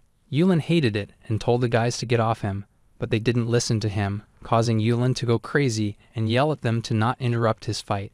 Jonas and others are confused by Yulin's actions, and they wait for a healer to come. Later, Yulin was taken inside the guild to get him treated, and the guild master advised him to just go home and rest. But Yulin refused to give up, and even when he's told the fight's over, Yulin claimed he was just warming up. Jonas told him he can't keep fighting when he's injured like that. Yulin replied it's way too easy for him to fight even like that, and moreover that duel was to test his strength. Jonas was worried he might push himself too much, but Yulin didn't think that scratch, referring to those wounds as something to worry at all. Aside from that, he asked the old man guild master if he wouldn't exchange the giant jaw dinosaur then. The guild master replied he will have to check with his superiors first, so he can't pay Yulin today. He believes they could sort it out by tomorrow, so Yulin was requested to wait until then. Yulin wonders where this superior of the guildmaster is, and since he's not in any rush for money, he can wait. Jonas stated that he's sure Yulin has skills, and since no one reported losing what Yulin hunted, it means Yulin should be able to receive his payment without any issues. Yulin didn't pay much attention, while Fina was feeling somewhat proud of him. On another note, the receptionist asked him how come his level stays at 1 even if he's the one who defeated the giant jaw dinosaur. Yulin figured there's no way out than being honest, so he told him about him staying at level 1 on purpose with this cursed bracelet. Reception and Fina were surprised to see he's purposely keeping himself weak, and it makes no sense. What's the benefit of that? Yulin just claimed it's better being weak like this, and it's more fun this way. His reasoning totally didn't make any sense to others, and the day was about to come to an end. Yulin returned to his stay place, but Fina followed him, and he refused to let her barge into his room. She told him to let her in too, and Yulin repeated dozens of times that he won't form a contract with her, so she should go back to the forest. Fina argued even if he doesn't want to, she does want to be his partner no matter how much he denies it. She refused to give up and wanted to be with him. Yulin told her not to come into his room then, but Fina had nowhere else to go, so she wanted to be in his room no matter what. People were starting to notice the commotion outside Yulin's room, and they got the idea that the boy was being too harsh on that poor kid. Yulin got scared that at this rate he might get reported, so he quickly opened the door and let her in for now. After taking her in, Yulin asked her why she wanted him to contract with her so badly. She answered the same as before, that since she helped him and he helped her, there's no bond that can be stronger than that, so she has decided to stay by his side. Yulin is bored of hearing that on repeat, and he questioned if it's a monster's perspective that helping each other make them contract targets. She replied it's something that her mother taught her, that if she meets an adventurer who she'd want to serve, she should insist on contracting with them. Yulin imagined her mother would also look like a silver fox, but even so, he made it clear to her again that he wants to fight alone, so he doesn't have a reason to contract with her. Yulin didn't want this hassle since he can't break a contract that easily like a game here. Then Fina suggested that she won't participate in battles. Yulin asked her what he gains from contracting with a monster that won't fight, to which she replied that she could provide him with comfortable rides on her back. That way he doesn't need to rent a carriage and can move even faster than one. She figures this benefit should be enough to make him contract with her, and Yulin does acknowledge it will be convenient, since traveling with a carriage is a hassle. And if he can move faster than now, he can go further and hunt even stronger monsters that aren't nearby. But he didn't want to just form the contract, because it'll feel like he fell for her tricks, so he muttered he won't form a contract, and she headbutted him out of nowhere when she only intended to ask why. Both of them settled down their pain, after which Yulin stated that he'll just hire her as a vehicle, so he'll pay her properly, and cover her meals, and lodging as well. He decided to have a relationship of use for a price with her, hearing which, Fina figured that should be good enough for now, and she was fine compromising that much, hoping that a day will surely come when he'll form a contract with her. Yulin told her that day will never come. Then Fina just skipped it and asked Yulin for his name, since he never introduced himself to her. Yulin didn't notice that and asked if she didn't get to hear her name at the guild, or if she had a hearing problem. Fina argued that names are important, so it's only polite to introduce themselves properly. Yulin just introduced himself with name, and Fina also did the same for formality, and told him to better engrave her name in his heart, as they'll be together forever. Yulin was getting sick just by the thought of it, and she called the one being sick here. The next day, Yulin went to the guild and was told by the guild master that things got more complicated than he imagined, so he requested Yulin to wait a bit longer. Yulin figured there's no point in complaining, so he just looked for other quests on the board. However, he wanted a quest that he can barely win with his current skills. After picking one, he traveled on Fina's back, which was way more comfortable than anything he ever sat on. Yulin didn't want to say it out loud, but he thought hiring her might have been the right call. Fina alerted him they were going to speed up now, so he better hold on tight as she started running at full speed. Yulin was having trouble keeping up at her back, and at this rate he thought he might be thrown off. And just as he expected, when Fina stopped, Yulin fell off her and hit his head on some rocks. After that, she asked him if she should slow down a bit more while running, to which Yulin replied there's no need for that, because he will prepare this time to sit more comfortably by having his legs hooked into Fina's fur. She felt it as being a bit gooey, and he assured it's fine and they should keep going. After some time, they arrived at the location and Yulin admitted they arrived way faster than the carriage. He thought he'd get dizzy from the shaking, but it was amazing. Fina boasted she was indeed amazing, which kind of annoyed Yulin, and he flicked her head. Fina was pissed. Then she asked him if there's really any monster out there. Yulin nodded there should be, if the guild's information was correct. He started exploring the area carefully since there weren't many places to hide in these areas. After a while, he finally found the monster he came looking for, the steel scale dragon, of level 532. This dragon had massive steel scales that can reflect any attack, and its wings were underdeveloped so it can't fly either. Yulin asked Fina to remember the scent of their monster for later, as he'll withdraw for now. Fina was surprised, and she asked why he was not fighting today. Wasn't he the type to charge recklessly at strong monsters? Yulin replied that he has a rule, that he never engages in battles he has no chance of winning. Fina hardly believed those were his words. Then Yulin explained that his self-imposed challenge is about how well he can boost his odds with prep work, so diving in unprepared would be just a ticket to disaster.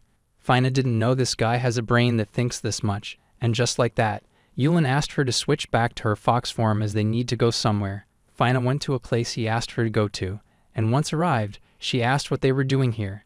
Yulin replied he will be crafting weapons now, and he has visited this place before once to gather magma rocks, and this time he'll be making a ton of bombs here.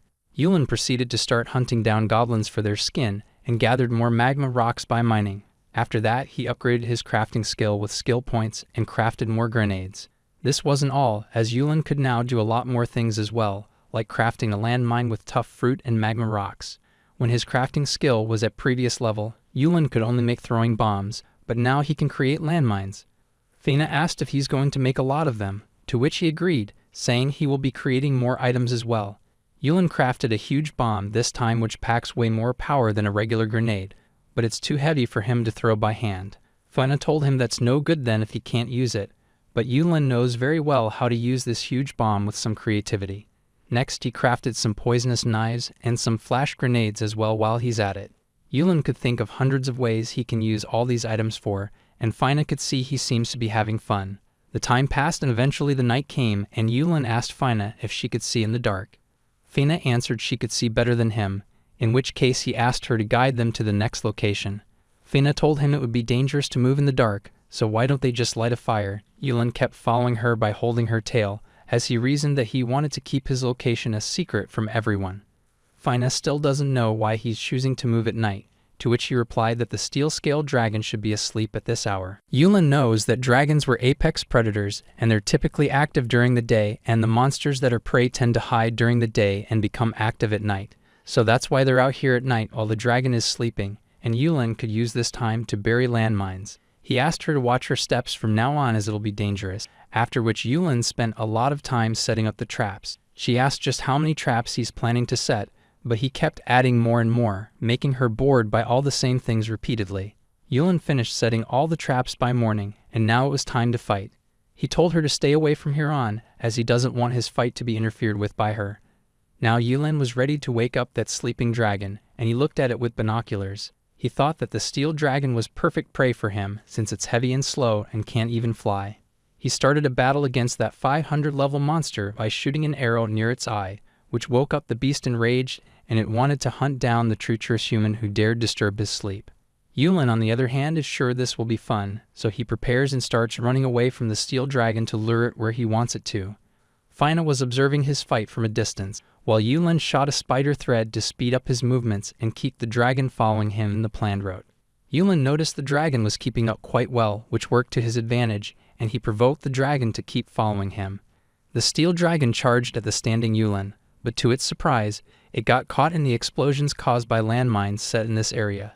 Yulin was having fun as the dragon stepped into landmines, and he's sure the big steel-scaled dragon can't dodge these landmines. Yulin remembers where he buried all the mines, so he can move freely without stepping on any of his mines. However, the steel dragon stopped advancing, which annoyed Yulin because there were still more traps here to be set off. He decided to just provoke the steel dragon even more by shooting poison arrows at its eyes. The steel dragons have low resistance to poison, so it should have a high effect on it. But Yulin didn't expect the dragon to run away in another direction, which had less landmines. So after the steel dragon encountered some of the landmines, Yulin figured it's time for an emergency evasion. So he closed in on the steel dragon to provoke it and used the thread to move right away before it charges. The steel dragon began charging at him again, and Yulin could see the power it was packing in that coming tackle, even if it wasn't that fast.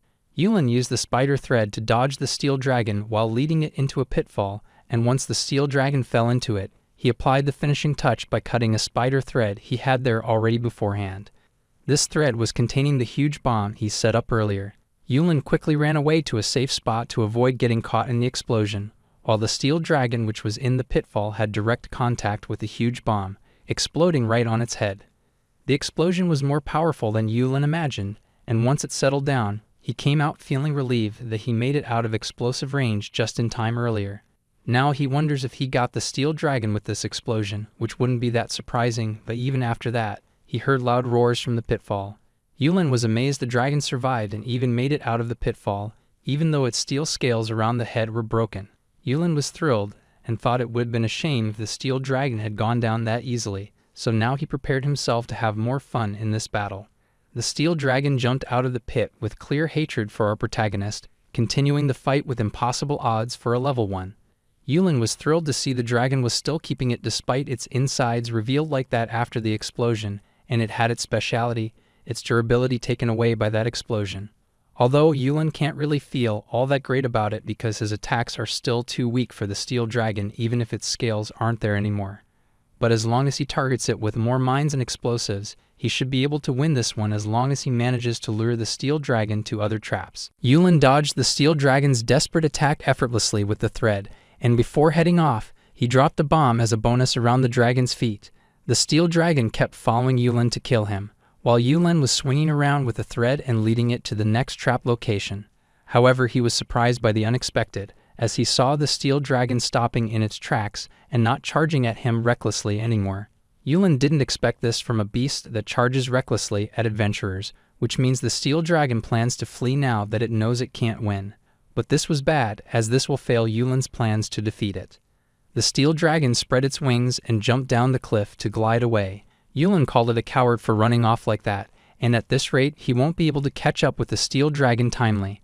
Right then he decided to call for Flanna, and she appeared in an instant, referring to him as her master.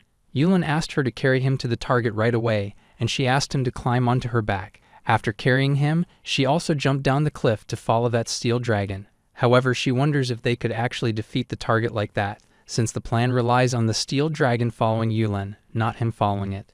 Yulin mentioned the fight is looking tough at this rate, and Fina didn't expect him to sound so defeated. She thought he was dominating the fight earlier, to which he replied that the steel dragon moves far away from the places with traps, and he can't attack like that. Fina suggested he just place new traps, and Yulin did have spare mines and bombs, but setting up new traps now would be pointless because his trap-based strategy needs the monster to chase him. So if he can't lead the enemy into the traps, he can't do a single thing about it. Finna asked why don't he just use his specialty bow or just throw a hand grenade or something, but Yulin doesn't think they would make any difference, and he won't be able to defeat it before sunset at this rate. He needs to take down the steel-scale dragon before nightfall, otherwise this hunt will be a failure, since fighting at night is dangerous for him as he can't fight monsters in the dark, and lighting a fire would attract other monsters. And if Yulin gets interrupted by other monsters while fighting, he won't stand a chance, and he might even lose his stamina by that time. Fina teased him as he seems to be in a tough spot. Yulin asked why she looked so pleased. Fina stated that since he can't defeat this monster alone, they should form a contract to defeat it together. Yulin denied it and told her to just look ahead, after which she mentioned that the Vyman who married a guy like him will surely have a tough time. Yulin was annoyed at her remark, and soon he could see the steel-scaled dragon in sight. Yulin caught up with the dragon, and Fina asked him if the fact he still refuses to contract with her means he has a way to defeat the monster. Yulin agreed he does have one indeed, so she should just stay there and watch quietly. Now he prepared for round 2 against the steel dragon and charged at it with only a dagger in his hand while the steel-scaled dragon was still packing some power to deal with him. Yulin uses the spider thread to traverse accurately in mid-air and land hits with the dagger, but he can't land any critical hits because of the dragon's constant movements. At this rate, he'll just run out of steam and lose, but he can't charge in head-on either, since that would be a game over for him. To break this loop, he needed a new skill, so Yulin used skill points to buy the critical attack trigger skill, which occasionally boosts damage when landing a physical attack. It's a skill meant for a swordsman, and if Yulin was 1, he could have this skill only for 2 skill points, but now he paid 28 skill points to have it as an alchemist. Yulin bet it all on this skill and went for another attack, hoping to trigger a critical hit, and luckily his very first hit turned out to be a critical one, causing the steel dragon a lot of pain. Yulin was thrilled to see it working. Then he saw the steel dragon seeming to be up to something as it turned around. Yulin didn't think even his critical hits would have much effect since even his base attack power was too low, so to increase it, he decided to resort to extreme measures. He drank the poison to reach the poison state, which will allow him to buy a new skill called Venomous Blade for 84 skill points. Yulin was taking this extreme risk because he wanted to increase his critical attack power, which skyrockets in this state combined with Venomous Blade skill. He then spent another 98 skill points to acquire Fire Ember skill, which boosts his critical attack power when his health drops below 30%. Yulin was planning to wait until his health drops below 30 to start the final execution of his final resort, while suffering the drawback of being poisoned. When his health was about to drop below 30%, Yulin charged at the Steel Dragon and tried to land a hit, but he missed a couple of hits. Yulin needed to land a critical hit before his health reaches 0, and at this rate the chances of that happening are 3%. Yulin was facing the race between landing a critical hit or dying first, so he couldn't afford to wait and kept landing one hit after another around the Steel Dragon's huge body. He missed 8 hits in a row and finally managed to land a critical hit at the 9th attempt, which helped him finally defeat the Steel-Scaled Dragon. Yulin didn't gain any experience points because of the cursed bracelet, but he got skill points from defeating it. He was relieved to finally defeat it, but suddenly he fell on the ground coughing out blood due to poisoned state. Fena ran to him asking if he's okay. Yulin told her he's not okay and at this rate, he'll die from the poison. Fena asks what she should do now and can't help but shout why the heck does he let himself get poisoned multiple times like an idiot.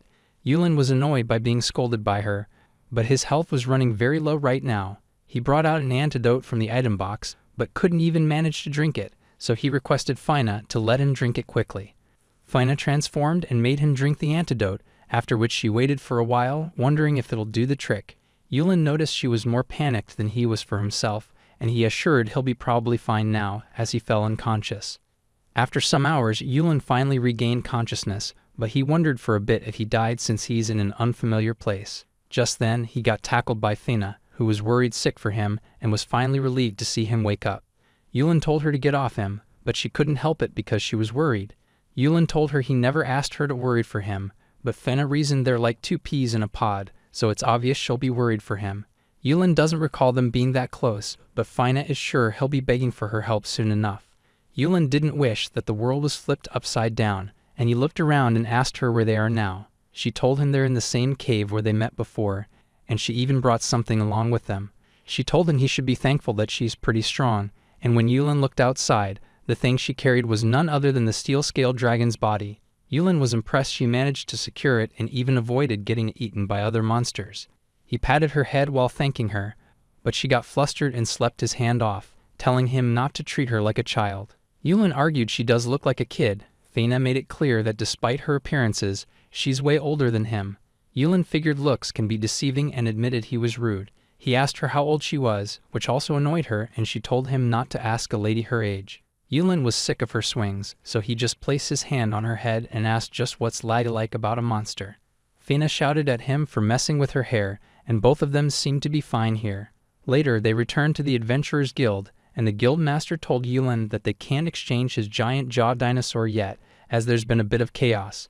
Yulin didn't like all the hassle, as they first suspected him of theft just because he's level 1, and even after he proved himself in a duel, they didn't keep their word to clear up the payment. Yulin complained about it to the guild master, as he claimed to have it sorted by now, and the guild master seems to be troubled for some reason. Guild master then asked Yulin if he had any ties with Count Mercadel. Yulin wonders why he's hearing of his father's name here, and since he was exiled, he'd rather not be involved, so he pretended not to have any clue and asked if the Count Mercadel was involved in this matter. The guild master said that the Count Mercadel seems to be suspicious of Yulin, which makes sense now why Yulin is going through this trouble. He's sure now that the higher-up guildmaster mentioned earlier was his father, and thanks to his father's influence, it's tough for Yulin to exchange monster loots at the guild now. Yulin claimed to understand the guildmaster's concern, so he just asked him to keep that monster stored until it's cleared, while he wanted to exchange another monster for now. Guildmaster agreed with it, and told the receptionist Elena to handle the paperwork for the monster Yulin brought this time. Elena is prepared this time to not be surprised by any monster Yulin may have brought this time, and this declaration of her was kind of weird to Yulin.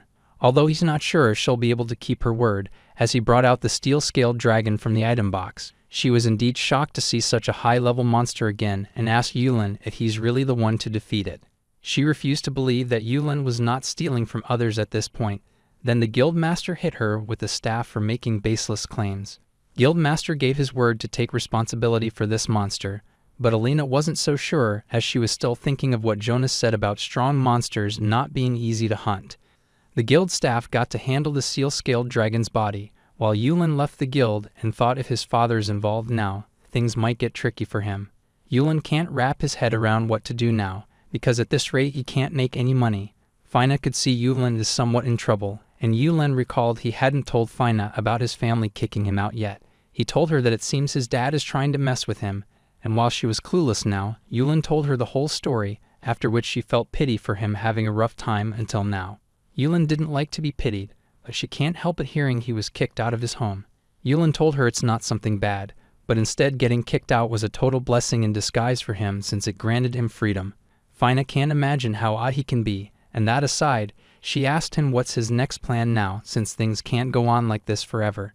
Yulin just lies on his back and wonders about it himself, thinking that time should heal all wounds, as they say. Meanwhile, at the mansion of Count Mercadel, Yulin's father was shocked to hear about Yulin bringing in another high-level monster to the guild, and he felt contemplated to ask if they had found any proof of Yulin's dirty dealings. The servant replied they haven't found anything against him yet, which made Mercadel even more furious. He declared out loud that Yulin is just a new alchemist, and an alchemist hunting monsters is as absurd as it sounds. So there must definitely be something shady going on behind this. The servant also thinks so, and Mercadel orders for another thorough investigation on Yulin, until they find out what trick he is using. The servant ran off to carry out the order, while Mercadel sighed, as he never expected Yulin to be troubling him like this.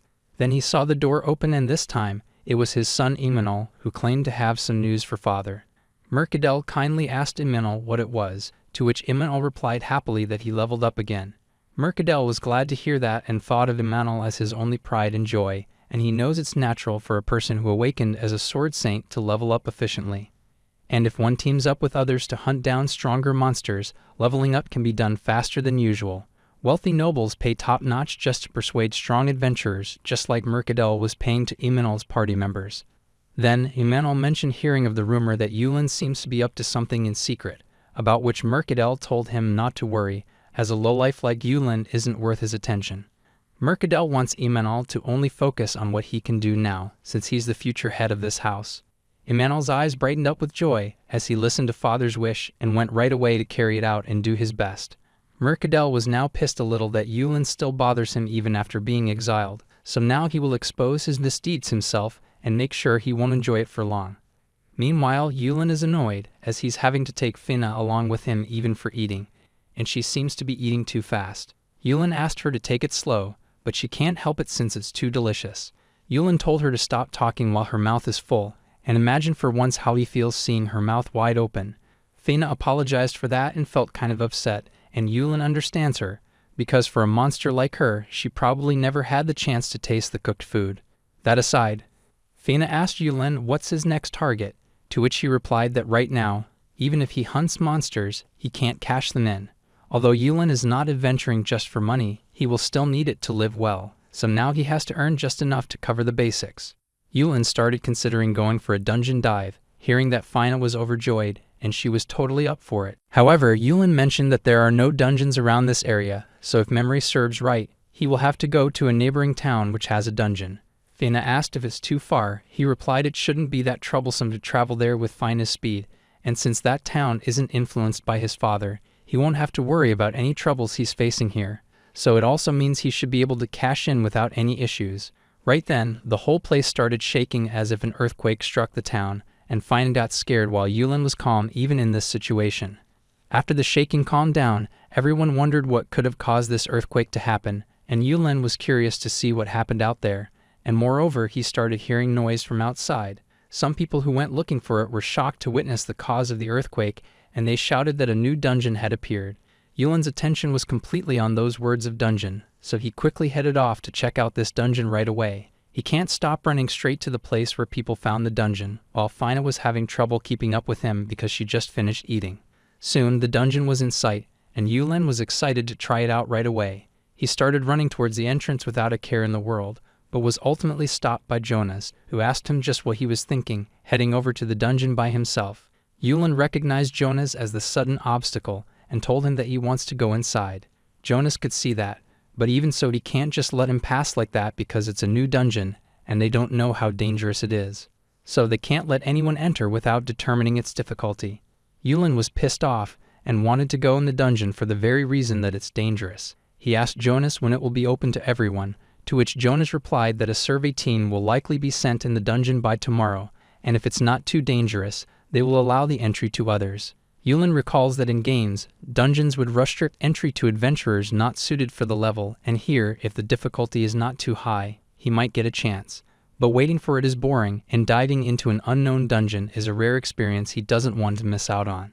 Yulin wanted to explore it, not knowing what monster could appear, and he'll have to remain cautious and tackle it with strategy on the spot. He told Jonas to let him become the part of the survey team, to which Jonas strongly denied, as there's no way they would let a newbie join the survey in. And moreover, he's getting tired of Yulin forcing his way in the dungeon like this. Jonas realized Yulin does love fighting a lot, in which case he told Yulin that if he pleads hard enough tomorrow when the team is forming, he might be allowed. Yulin thanked him for the information, and since arguing won't help, he decided to back off for now.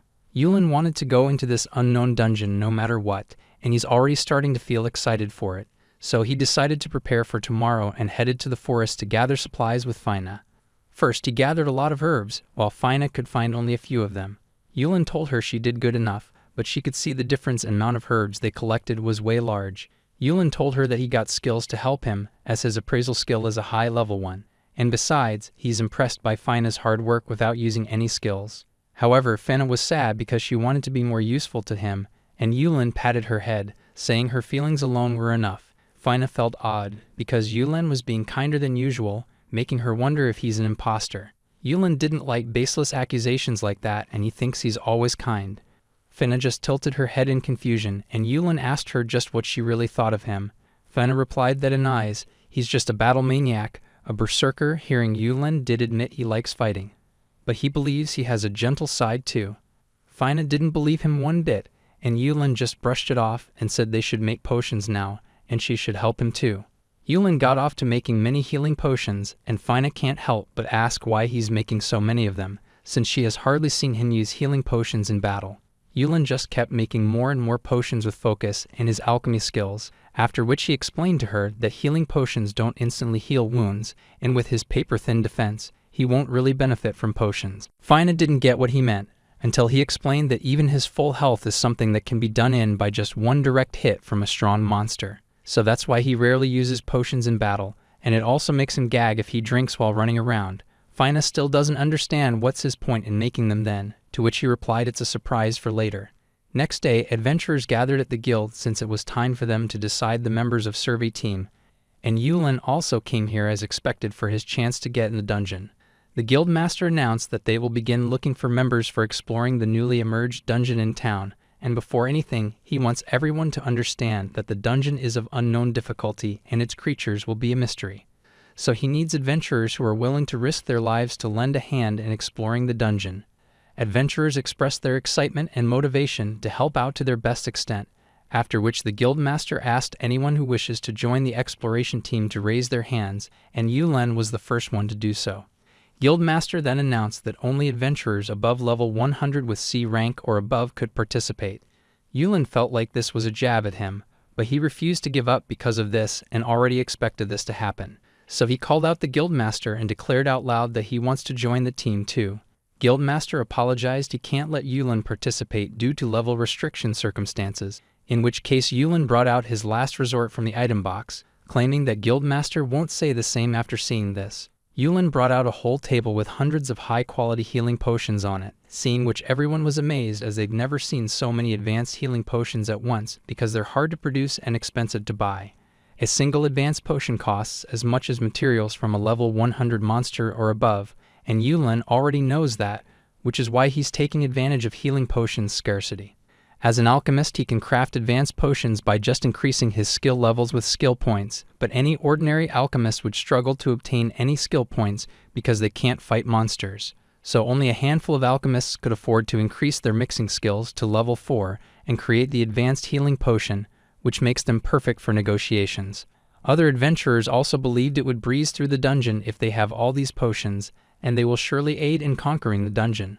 However, Yulin made it clear there's one condition for him to give these potions to the guild, and when the guild master asked what it could be, Yulin simply asked for them to let him join the exploration team.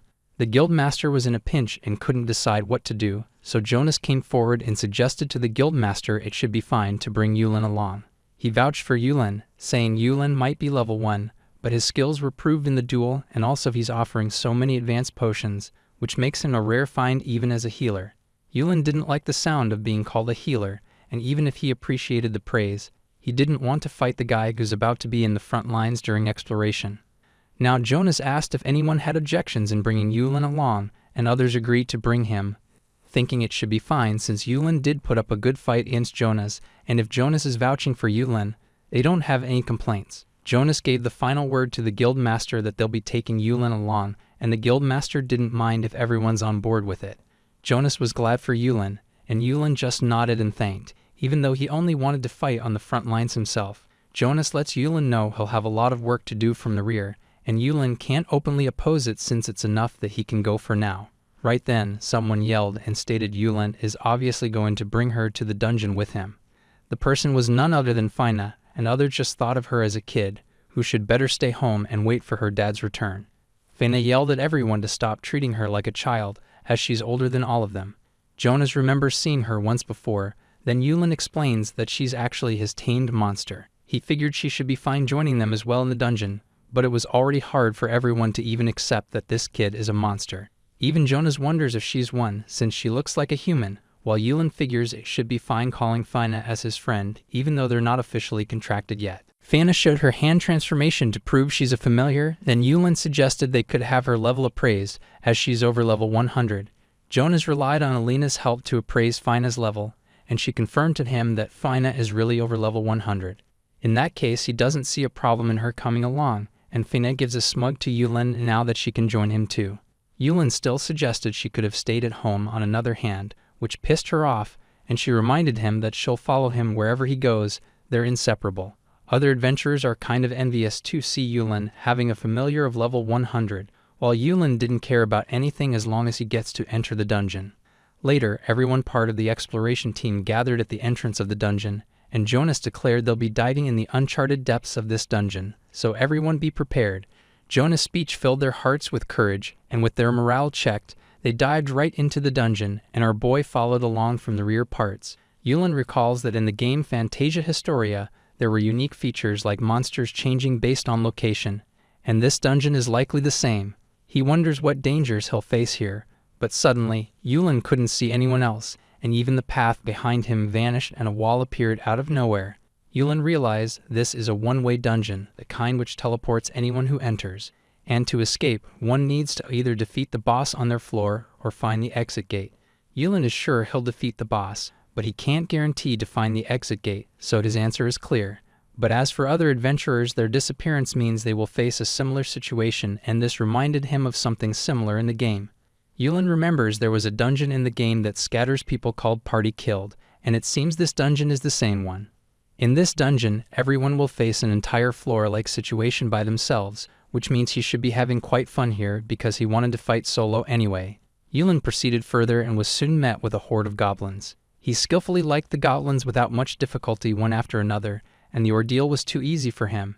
Yulin keeps walking ahead and mapping the dungeon, and at some point, he wonders if he's sent to a weaker level because he's solo. He found some stairs leading downward, and from the dungeon theory, the more floors one descends, the stronger monsters he'll face, with the boss at the bottom. Yulin knows he might run into other adventurers if he keeps finding an exit at the same floor, but that won't be fun, so he just descends downstairs to face stronger monsters.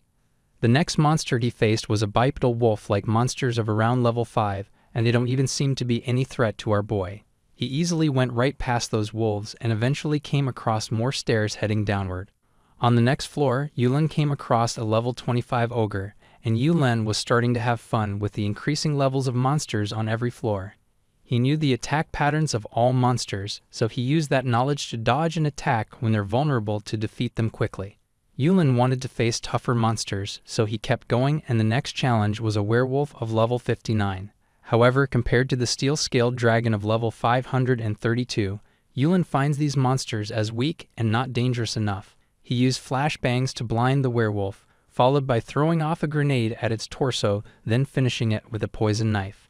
It was a cakewalk for Yulin to defeat weak monsters like these, and he kept progressing further for more monsters. Soon, he came across a portal-like gate, and he couldn't see the other side through it. So, out of pure curiosity and hope that it could be a boss monster, Yulin jumped right in to not miss this opportunity. But right after passing through the gate, he was greeted by Thena, who was overjoyed to finally meet her master after separation with him. Yulin wasn't that thrilled to meet her though, and she scolds him to at least be excited for their reunion. Yulin doesn't see the point, and she asks if he's not happy to see her. He said he is happy actually, but Thena could see he's treating her so casually. And that aside, Yulin wanted to ask her where they are right now, as it seems to be a round room with some of the other adventurers present. Yulin knows they're still in the dungeon, and she told him that others are calling this room the meeting point. Soon, one other adventurer noticed Yulin, and he was glad to see a level 1 rookie made it this far. Yulin stated the monsters on the way weren't that special, but the guy didn't think much of his words since Yulin is always weird. Yulin asked him about this place, to which the guy replied that from what they see, this dungeon forces solo exploration for each adventurer, and yet it seems to guide everyone to one central place. That's why they decided to call this place the meeting point, but Yulin doesn't see any other adventurers here yet. The guy replied that others actually split into 2 groups and went through different gates, from which one leads outside, and they expect that the other one leads to the boss room. The guy asked curiously how many levels Yulin cleared to descend here, to which he replied he passed around 10 layers, which surprised him, and he just remarked everyone's path seems to be different here.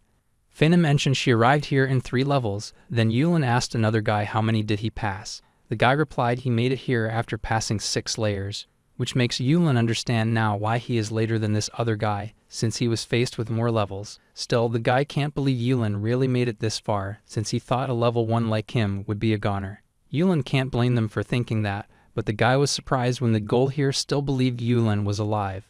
Thena knew for a fact Yulin wouldn't fall in such a place, since she had seen him fighting before, and now the guy asked him what he would do next. Yulin asked him back what he's doing here, to which the guy replied he's just waiting for those who went outside to report their current findings to return. Yulin figured if they did come back, it'll confirm which gate is boss 1 or outside 1 indeed.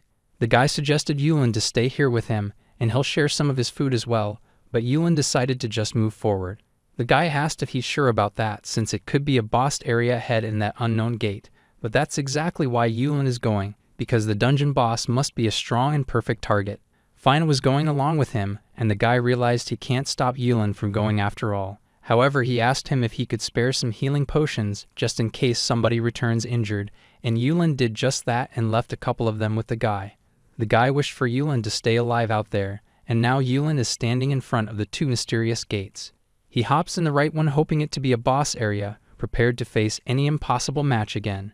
Meanwhile, some time ago, when Jonas cleared his solo trial, he realized it would be very difficult for those with rearguard jobs to clear these challenges solo. He arrived at the center room and had found others in the meeting place, including Bob and also the guy who would meet Yulin later. Jonas gave healing potions to those injured, and it was about time they had to decide what should be their next course of action. Jonas agreed waiting won't take them anywhere, so he asked everyone to choose a gate to go together. That way, if they faced the boss room, they would be together and have higher odds of defeating it, and if the gate turns out to be exit, their problem would be solved. Jonas was worried about one last thing, that if they all die, no one will be able to report which gate leads to the boss, so he and others came to the decision to split into 2 groups, and the other group will contain those who can't take on a boss monster in their condition. Jonas knows the priority is to ensure an adventurer survives to report the exit gate to others, so he chose to leave the guy who would meet Yulin later with as much as food they can part with. When they were making their decision, Thena chose to stay here for a clear reason, and Jonas was feeling sad for her, because inside he thinks that Yulin must have died by now, since no level 1 could clear those levels solo. But Thena's belief in him didn't waver, and Jonas had to keep the group moving. So he took others through the gate, and unfortunately, they ended up drawing the short straw as they arrived at the boss monster room. The boss monster was the Goblin King of level 978, and it possesses a massive body and swings around a colossal club at its prey. Jonas was afraid, because Goblin King was way stronger than he imagined the boss monster to be, and he has never faced anything this strong even with a party. Everyone was completely caught off guard by such a dangerous creature.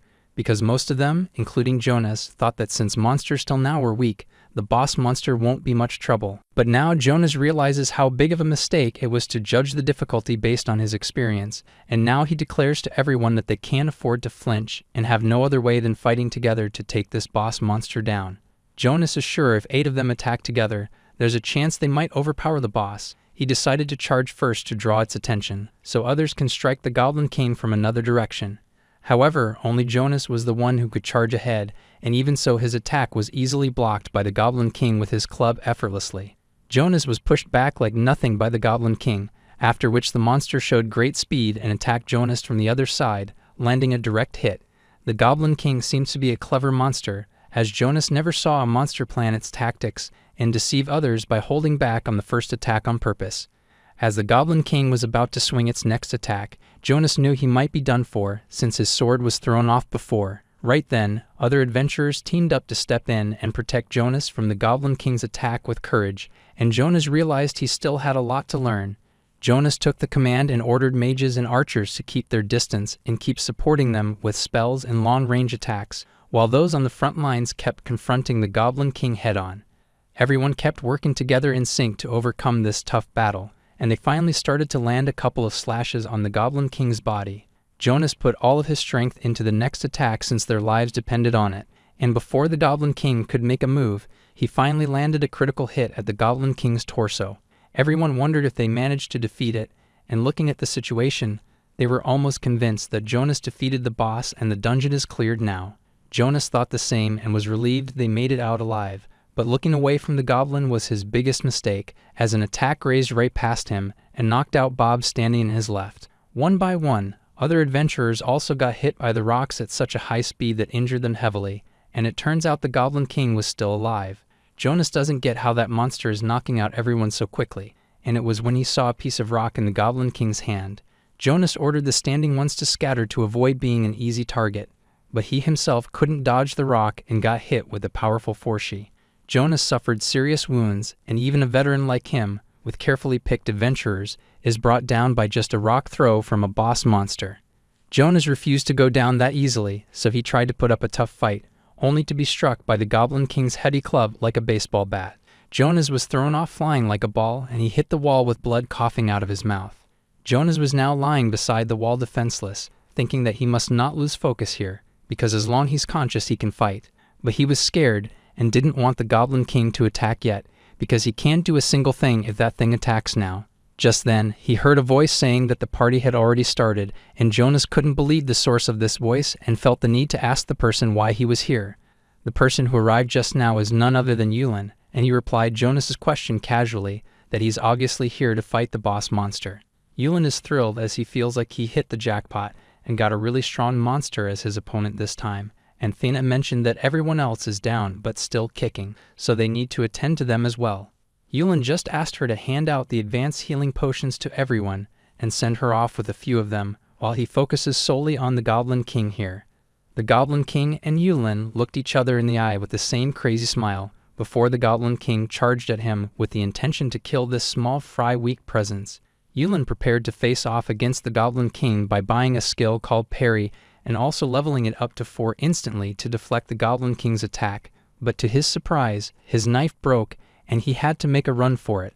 While running, Yulin recalls that Parry is a skill to deflect physical attacks with a sword, and it seems he missed out on timing this time, which caused his deflect to fail and the knife couldn't hold up. Yulin doesn't think he can use a knife for this fight, so he can't do a knife-only challenge either, so it means he'll have to use that weapon. Yulin brought out his steel dragon dagger made from the scales of a steel scale dragon, and it provided him with plus 274 attack power. Yulin used it with the parry skill and managed to deflect the Goblin King's attack. He's relieved that the tie dagger is paying off already, and now he just needs to keep the ball rolling to defeat this Goblin King. He throwed the dagger at the Goblin King while the Goblin King swung his club at Yulin. Yulin used the spider thread to dodge the attack with ease since he's aware of the Goblin King's attack patterns, and next he chose to rain down poison arrows and flashbangs to confuse the Goblin King and cause hallucinations from poisons. Yulin kept the momentum and took advantage of the Goblin King's blindness from flashbang to get close to it and use his steel dragon dagger to aim for its eyes. Yulin didn't stop there and brought out grenades and fed the monster with some fresh ones, causing explosives to go off in the Goblin King's mouth. The Goblin King was being pushed back by Yulin at this rate, and Yulin knew he didn't need to worry even one bit in this fight and just have fun. Meanwhile, Jonas couldn't believe what his eyes were witnessing, and he could see clearly that Yulin was winning this battle. Fena told him that it's just his master that is amazing, and at the same time, other adventurers who have healed from the potion were also starting to witness Yulin's fight happening right in front of their eyes. They can't believe Yulin's job was really an alchemist, and Jonas claimed he had a hunch that Yulin was strong, but he doesn't know why he is so strong. Fina couldn't answer it since even she's clueless about that, and all she knows is that he's doing a challenge run with restrictions on his strength. Jonas doesn't know what this challenge run of Yulin is, and he wonders if it's the key to why Yulin is overpowering the Goblin King. Now Yulin was just standing and waiting for the Goblin King, who was all wounded on the ground, to stand back up. And as the Goblin King got up, Yulin was intentionally not making a move and waiting for it to stand back up already to make it look like he's fighting a boss monster for once. Jonas shouted from the back that Yulin should finish off the Goblin King while he can, and since Yulin didn't seem to be interested in doing so, Jonas decided to charge in himself to finish off the Goblin King while it's still recovering. Yulin was annoyed by Jonas and didn't want to let him interfere, so he used the spider thread to tie his legs, causing Jonas to fall down. Jonas asked him what's his gain here, to which Yulin replied that he doesn't want anyone to interfere with his fight with the Goblin King. Jonas still was worried and asked why don't they just finish it off now, to which Yulin simply said that it just won't be fun that way. Jonas couldn't believe this guy is for real, while Yulin told him that he fights because he wants to, so now he'll wait for the Goblin King to heal first before attacking again. Jonas told him not to joke around, because that way all of them could end up dead. Yulin admitted if the Goblin King regroups with other goblins here, it might kill other adventurers, which is not too bad, considering that Yulin will get to fight with even more lives in the line, and if he loses, they all die. Yulin was thrilled by this tension which he can't face when going solo, so it also makes this hunt a precious experience for him. Jonas refused to stick around for this and just charged right in at the Goblin King to go for the kill, but when he got close to the Goblin King, the monster suddenly smirked as if it's been pretending to be injured and defenseless, and suddenly it swung out its heavy club right at charging Jonas. Jonas never expected this was another trap of the Goblin King, and Yulin wasn't pleased for the old man to have intervened like that. Yulin just used the spider thread to directly close in on the Goblin King and finish off this idiot, who thinks he'll fall for his trap if it pretends it can't move.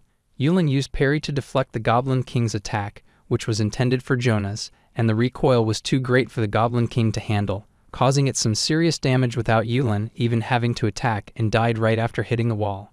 Yulin's experience points gained were blocked by the cursed bracelet, but he still gained skill points for defeating the almost level 1000 Goblin King. Jonas asked Yulin if he knew the Goblin King's sneaky scheme, to which Yulin agreed, and he has gone through this predictable attack pattern already in the game. Jonas thanked Yulin for saving his life, but he wished Yulin would have just come out and said it loud and clear before. Yulin didn't want to bother with that, which made Jonas think Yulin was seriously focused on the battle, even though he didn't look like it. After that, Yulin and Jonas heard others talking about the treasure chest that appeared after defeating the Goblin King, and Yulin was reminded again that he just conquered this dungeon, so it's only natural to get a reward. Others opened the treasure box, and there were all sorts of jewels and gold coins in there, but Yulin didn't seem to be interested in all that. Fena asked him if he's not going there, to which he replied it's fair to split the spoils since everyone faced the Goblin King together, and right then, Jonas called out for Yulin and told him he can pick whatever he likes first from the treasure chest. Yulin asked if that's really okay with him, to which he agreed without any thought, since Yulin's the MVP here, and he doesn't think anyone else has complaints about it. Others also wanted Yulin to pick his reward first, in which case, Yulin accepted the offer and started looking into the treasure chest. Soon enough, Yulin decided what he wants, which is the Book of Evolution that evolves one's skills when maxed out. Jonas asked if he's really going to take only that, and he can take more if he wants, but Yulin passed on the rest of them because he's not interested, making Jonas think Yulin's a really humble guy. Fena asked him what's that book. Yulin just stored it, saying it might come in handy later. He saw others split the spoils from the treasure chest, and soon the teleport circle appeared, which means they can go home now. However, Yulin stayed a bit and looked at the gate behind them. Then Jonas assured him not to worry for those who still didn't come out after getting warped somewhere randomly, and they'll rescue them right after this. Jonas praised Yulin as a good guide, But Yulin was actually just interested in staying here a bit longer. Either way, he just exited the dungeon through the teleport circle, and everyone was glad to have made it out of that hell. Jonas, as the leader, thanked Yulin because they conquered the dungeon with his help, but Yulin just claimed to have done what anyone would. Everyone cheered for Yulin, and later on reported his heroic deeds to the Guildmaster. Guildmaster confirmed with everyone that Yulin really defeated the dungeon boss, and now he's sure they can report Yulin's achievements to the higher-ups to clear up any doubts and allow Yulin to exchange his items by tomorrow for sure. Yulin was happy to hear that his skills are now proven and his theft suspicion is also cleared. Now he can enjoy his freedom again, but on the contrary, there was a person who wasn't pleased to hear that, which was his father Mercadel, who can't believe that Yulin really helped in defeating the dungeon boss. Mercadel was more worried that if Yulin's success spreads, his judgment will be questioned, and this concerns the Mercadel's family honor. He told his servant there's got to be some foul play here, but the servant mentioned they don't have any evidence. Mercadel asked if Yulin somehow bribed the guild or used his family name to threaten them, but the servant already investigated all possibilities and found no evidence of wrongdoing. Mercadel refused to believe Yulin's really that skilled, and the servant mentioned there were kind of hints of it before though, since Yulin has been spouting nonsense ever since he was a child. Mercadel wondered if Yulin was physically gifted, but even if he were, that would be impossible because alchemists aren't suited for battle. Mercadel thought about things deeply. Then the door was knocked on, and the one arriving here was none other than Imanol. Mercadel asked him what's up, and Imanol replied he's here to report today's training. Mercadel wasn't much interested and just asked what level Imanol is at right now, to which Imanol replied he's already at level 45, which is a smooth progress in Mercadel's mind. He praised Imanol for raising his level to 45 in such a short time, and Imanol was very happy to receive praise from Father. He thanked Father, but Mercadel's mind was still occupied with something else, and he asked Imanol if he heard rumors about Yulin hunting high-level monsters. Imanol gave his opinion that it must be a lie, because he confirmed with investigation that Yulin is still at level 1. Mercadel was shocked to hear that, and he's pissed off at his servant for not telling him this before. The servant confirmed he had heard from those who appraised him that Yulin's at level 1, and now that Mercadel's sure of that, he got a brilliant idea and asked Imanol how about he challenge Yulin to a duel. Imanol laughed from just the thought of it, since he's a sword saint, and fighting an alchemist would just be picking on the weak.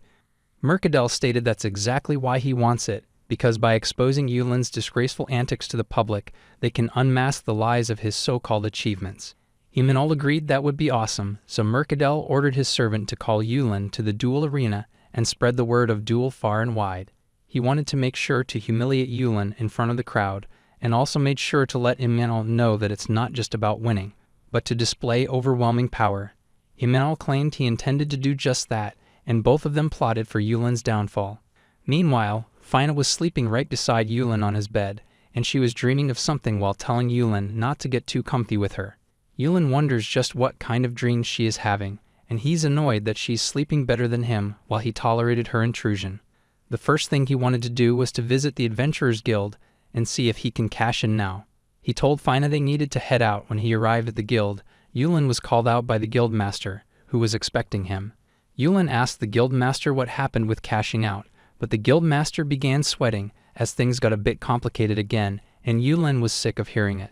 He heard from guildmaster that Count Mercadel's son, Imanol, had challenged Yulin to a duel. Yulin didn't expect that, whereas guildmaster continued that apparently Count Mercadel still doubts Yulin's skills and wants proof through a duel. Yulin could make sense of what's really happening in the back, so he just accepted the duel. The guildmaster was happy to see Yulin cooperating with them, and he's sure that with Yulin's skills, victory is certain for him. Yulin modestly stated he shouldn't be overestimated since his opponent's a sword saint, and he can't help but grin for the same reason, because he finally gets to have a proper duel. He still feels upset about his last duel with Jonas being disturbed, so now that his opponent is Imanol, who is trained by their sword saint father, Yulin expects Imanol to be a worthy opponent. Just the thought of it excites him a lot, and he asks the guildmaster for the details of the duel. Guildmaster replied the duel is scheduled 3 days from now, while in the whole town, the flyers were distributed of the duel. The flyers mentioned the duel between a rising star adventurer Yulin versus the noble sword saint Imanol Mercadel to see who's the stronger one. Many people think Yulin got to be cheating since he's a level 1 alchemist and Imanol will bring him to justice. Soon, the words also spread of Yulin being Imanol's brother, who was disowned by family. Yulin could hear the words of duel wherever he goes, and judging by what people have heard, it seems that if Imanol loses, it would mean that the Count family that exiled Yulin is utterly useless, and if Yulin were to lose, he will be branded as the biggest liar in the town. Fena stated that's just delightful while enjoying her sandwich, and Yulin also likes how his father was the one who himself spread the word of him being his former first son. Yulin thinks that Imanol must have some serious confidence to challenge him like that while spreading all sorts of rumors, and it seems like his father also wants to showcase his defeat to the citizens that badly. Honestly, Yulin doesn't care about winning or losing, and his only desire is to have a blast, so he hoped Imanol would surely entertain him in the arena. When the day of the duel arrived, Yulin was in his preparation room, when Jonas paid him a visit and told him the arena was filled with spectators. Yulin didn't expect Jonas to visit him like this, and Jonas believes Yulin can win this. Yulin said he'll do his best to meet his expectations, and he didn't expect Jonas and others from the dungeon party to really come all the way here just to cheer for him. They are convinced Yulin can take down anyone with ease, and Yulin thinks they are feeling more pumped than him. Now it's about time to head to the arena, and Fena told him to go ahead and have a blast. Yulin's sure he's going to enjoy himself out there, and he's not nervous about it either, even if he's going to face his own broker. Fena liked his spirit, and just like that, he went off to the arena with the determination to have some thrill out of this duel. The spectators were curious after seeing the so-called level 1 adventurer, and some even wanted his cover to blow up as a cheater. Meanwhile, some people were fans of the Sword Saint Imanol, and they were looking forward to him taking down that worthless punk Yulin with his sword and bringing his cheating to justice. Yulin has been hearing a lot about being a cheater by the people, which isn't surprising since he's a non-combatant alchemist at level 1 only. He knows that aside from those who have seen him fighting, they will naturally doubt his abilities and expect Imanol to win this match. Imanol greeted Yulin and said it's been a while since they saw each other, and Yulin casually agreed with that. Imanol stated that he's been looking forward to this match, and Yulin expressed he's been excited about it too. However, Imanol showed his true face as he warned Yulin to enjoy that smile of his while he can, since he's here to make him taste a crushing defeat. Yulin liked the sound of it and is really thrilled to face him head-on with the same determination. Imanol made it clear that he has always disliked Yulin since they were kids, but Yulin doesn't recall anything he did to earn that hate. Imanol mentioned that whether it's studies or martial arts, Yulin has always outshone him, and he can't even count how many times he swallowed his pride because of Yulin, who was always favored by his father. But he wants to end it today with this duel and make it clear that he's the better one. Yulin didn't expect Imanol's serious determination to be fueled by so much hatred, but he could care less, and he's actually grateful that Imanol has such a strong wish to defeat him. He thanked Imanol, but Imanol doesn't understand why he's thanking, as it couldn't have any other meaning than playing mind games on him. Yulin told him he's genuinely thankful here for the grudge that Imanol holds, and he wants Imanol to really come at him with all he got. Imanol didn't need him to tell him that twice, and Yulin wished both of them would give their all for this duel. The referee signaled the beginning of the match, and the audience went crazy, as they just wanted a spectacle they could enjoy. Imanol looked at Yulin sharply, while Yulin seemed pretty cool about it. Imanol declared he'll take Yulin down in one blow, and Yulin smiled as he liked the spirit. Imanol wanted to wipe that smile off Yulin's face, so he started right off with boosting his physical abilities, attack power, and agility to take Yulin down instantly. And on the other hand, Yulin also prepared to take out his special steel dragon daggers, hoping that an absolute earth-shattering blow is about to come. He didn't want to have it a bit easy on him by using both hands and display a brotherly showdown that will become one of the true highlights of the story. Imanol charged at Yulin with his cross impact, and Yulin knows that's a skill only sword saints can use to deliver a devastating strike. As Imanol was approaching him, Yulin raised his left hand to zip his spider thread and dodge this blow, and also left a grenade as a gift for the dear Imanol. Imanol didn't know what was coming for him, and he not only missed his attack, but also got caught up in the explosion of Yulin's bomb. Imanol was caught off guard by that and couldn't focus while Yulin took this chance to strike without letting Imanol recover. After that, he switched his weapon to bow and arrow instantly, since he didn't want to let his guard down against a sword saint. Yulin stabbed Imanol with a bunch of arrows, and Imanol really suffered a lot of damage, but he claimed it's not a big deal as he took out the arrow. But before he could stand back up, Imanol was shocked to see his right hand was completely swollen, as it turns out the arrow used by Yulin was poisoned. Yulin didn't think much of it since he's just being serious about this fight, while the receptionist and the spectators knew that being all high and mighty in battle was practically begging to be attacked by Yulin. Meanwhile, Yulin thinks Imanol is probably pretending to let his guard down on purpose like the Goblin King, and he must be trying to lure him into an attack. Yulin wondered where the trap was hiding, and he didn't want to be cautious since he wanted to dive in and see the trap for himself. Yulin began attacking Imanol while thinking that it would be fun if this trap of Imanol puts him in a pinch. He would be thrilled trying to make his way out of it. But in reality, Imanol seems to be really in trouble as he saw his battle maniac brother charging in with an idiotic smile and a punch aimed at his face. Imanol cried out at Yulin to not come near him and stay away. However, even if Imanol was really scared for his life, Yulin still believed this to be a diversion tactic, and he thought Imanol was doing a great acting. He wonders when Imanol is going to show his secret weapon, but by this time, Yulin has already reached so close to Imanol that he even realized that it's a bit too late for Imanol to attack now. He knows that a hit with his dagger now could be lethal, and now that he looks at Imanol's face again, he understands that Imanol's expressions are just as natural as the pain he's suffering. Yulin quickly started thinking of how to stop his momentum now. Then he released spider threads from the rings and stuck them between his arms and the ground. Yulin barely stopped his advance and Imanol was slightly touched by his dagger, thankfully not lethal for him.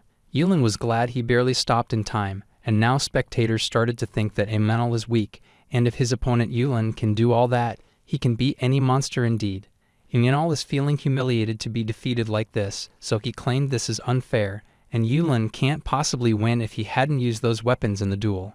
Spectators also believe the Alchemist used a lot of tricks, and some think that should be okay, but Imanol insisted they fight fair and square. There's no way he would lose. At this point, Yulin realized something, that it was his mistake to expect a showdown against a new sword saint. So he decided to just concede Imanol's point, and claimed he was cowardly. Then Imanol called him a coward just like that.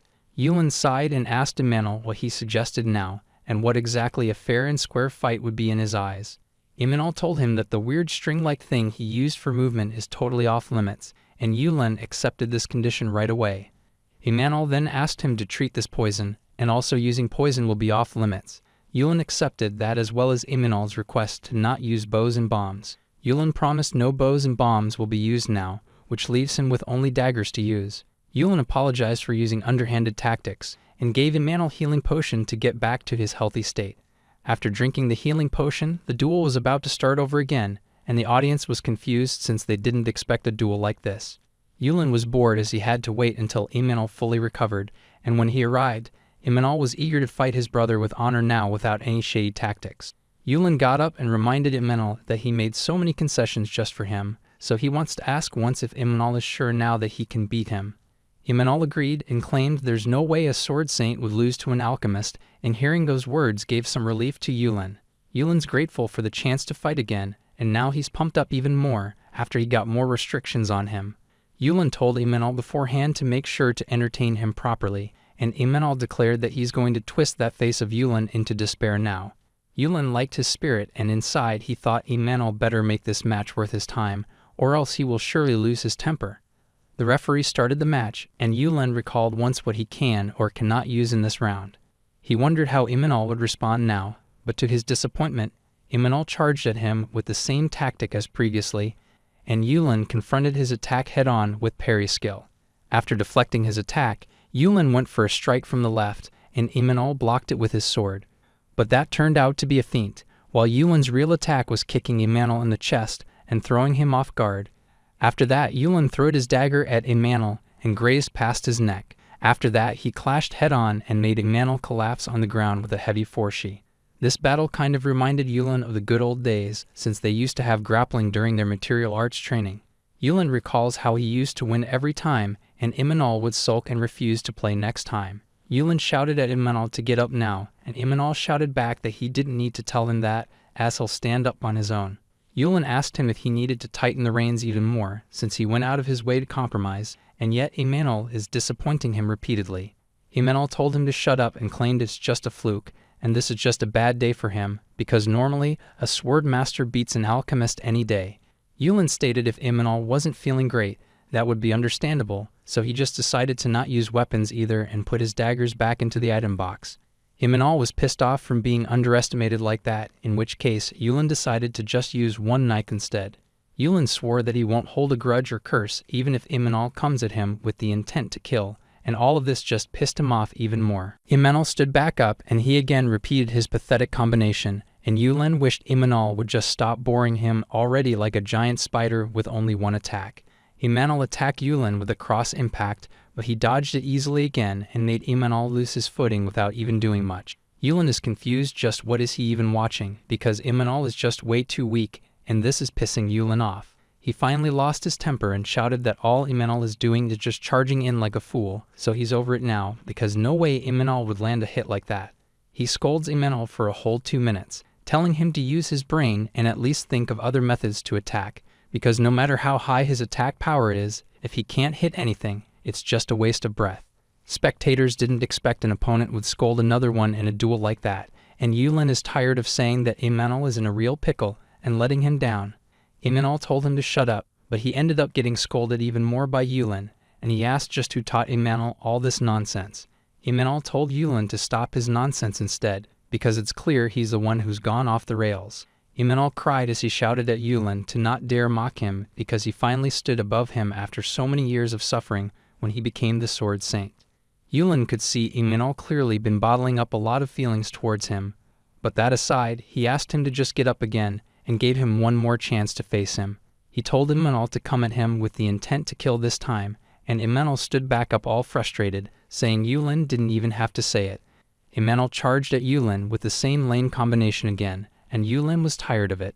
He dodged it just like before, and is about to defeat Imanol here, but to his surprise, Imanol was pretending to use cross impact this time and feinted his move, as he planned to aim straight for Yulin's neck when he least expected it.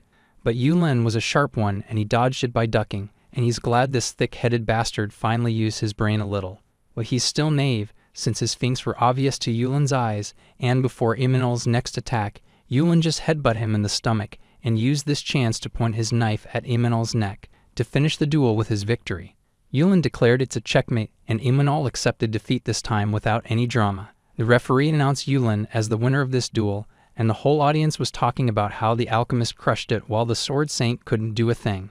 Those who used to be Imanol's fans were let down by him, and they think of him as a loser now. Imanol knows he got humiliated too much in this fight, and he also knows that he can never beat his big brother. Yulin told him at least he tried to improve in that last attack, hearing which Imanol became hopeful.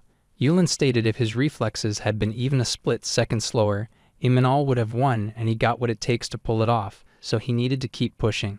Imanol told him he didn't have to say it, since that's already his plan, and that put Yulin's mind at ease. Yulin said they will surely battle again when Imanol gets stronger, and when that time comes, it'll be even more thrilling for him. They bumped fists to promise another duel and parted ways from there. Later, Imanol had to face Father of the Night, and Mercadel asked him just what's the meaning of all this. Imanol stated that his brother was strong, so this outcome couldn't be helped, but Mercadel didn't want to just brush this off, as his son lost so disgracefully in front of so many people. He was worried what will happen to his reputation now, since he had already banished Yulin, a talented son, and this will surely lead his judgment to question and scorn in the noble society. However, Imanol declared it doesn't concern him at all, and he'll be going off to train hard right away. Mercadel told him to watch the time, but he still couldn't stop Imanol to leave without any other word. Mercadel is kind of pissed, but he knows it's a good thing that Imanol has thrown himself into training even more. Other servants were secretly enjoying how Imanol, the arrogant son, was knocked unconscious by Yulin. Now for Mercadel, Yulin has become a big issue, because the news of his banishment from his family have already spread throughout the town, and after such a public duel, it's only natural that his reputation will take a nosedive. Mercadel sat down to think carefully exactly how could a level 1 Yulin be that strong, and something feels off about it. He's sure there must be something hidden, and there has to be some secret involved here, because even though he saw Yulin defeat Imanol so overwhelmingly, he can't just accept this reality. Mercadel knows Yulin does have skills in both studies and combat, but the fact he is still level 1 means he doesn't have any supporters or anything. So in other words, he's sure Yulin must have cheated somehow, but he couldn't figure anything out from the duel. At this point, Mercadel needs to resort to his last option, so he called out his servant and told him to call the assassination guild. The servant asked worried what Mercadel is planning to do, to which he replied that he'll have Yulin kidnapped and tortured to uncover his cheating methods. The servant don't know how could Mercadel do such a thing to his own flesh and blood, but as a servant he can only comply, and remind Mercadal how risky it can be for him to proceed with this request from the Assassination Guild, because they're an illegal entity known for charging outrageous amount for nobles. Mercadal stated he's willing to spend any amount of money to expose Yulin, and if he's insisting that much, the servant had no choice but to follow his master's orders. Later, an assassin from the Assassination Guild visited Count Mercadal to talk about the job, and he mentioned that due to the nature of the job, he can't reveal his face to him and apologized for the mask. Mercadal didn't worry about that and was glad that he came. Then the assassin mentioned he needed to talk to him about his request. He stated that they are a group that specializes in killing targets quickly, and they also accept other types of requests. So what kind of request Mercadal have for them? Mercadal asked him to kidnap his son, Yulin, and assassin didn't expect it to be just that. Mercadal asked if that would be too difficult of a request, to which the assassin agreed that it'll be tough, because from what he heard, Yulin possesses quite a bit of strength, so kidnapping someone like him is a far tougher task than merely assassinating him. Mercadal asked if they can't do the job then, and assassin replied the job isn't an issue, but he has one condition to agree upon. Mercadal asked what it was, and the assassin mentioned that for this request, they might resort to somewhat rough methods. Mercadal assured a few scrapes and bruises were nothing to worry about, but the assassin is worried because there's a chance they could accidentally kill someone. Mercadal wasn't surprised hearing that from an assassin. Then the assassin assured they intend to do their utmost, however killing is their specialty. Mercadal tells him to spill just what is it he's trying to say. Then the assassin said he needs Mercadal to agree on one thing, that if they mistakenly kill his son Yulin, they don't want to be held accountable. Mercadal thought about it while looking assassin in the eye. Then he figured that even though he hates Yulin, it's not like he wants him dead. But it's true, no one can predict Yulin's unpredictable actions, so the request from Assassination Guild is appropriate. Mercadal agreed with this condition and told him to keep the priority to kidnapping, but if he accidentally died, the fees for the request would be reduced. The assassin accepted the condition and he headed off right away, saying he can now attack Yulin without worry. Mercadal is amazed by the agility of that assassin, worthy to be called a skilled one, and now he prepared himself because there's no turning back now. That's just how badly Mercadal wants to make Yulin regret trying to outsmart him.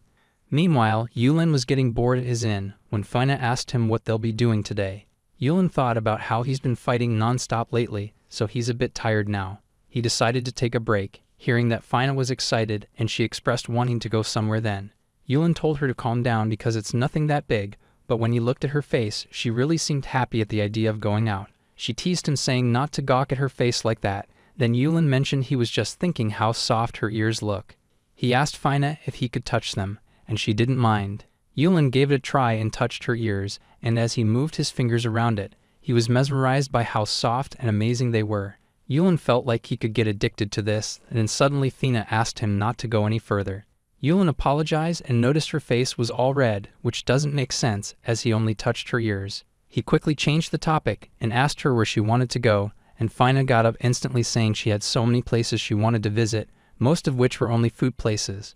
Yulin just took her out to the town, and they went around trying many places the whole day, until Fina was all stuffed by the evening. Yulin was glad she's satisfied, and Fina liked going to other shops as well. But this outing kind of emptied Yulin's pocket, and he still hasn't received his cash out from the guild yet either. Just then, Yulin sensed something and started looking around, and when Fina asked what it was, he mentioned that he felt a gaze at him, which could be his imagination.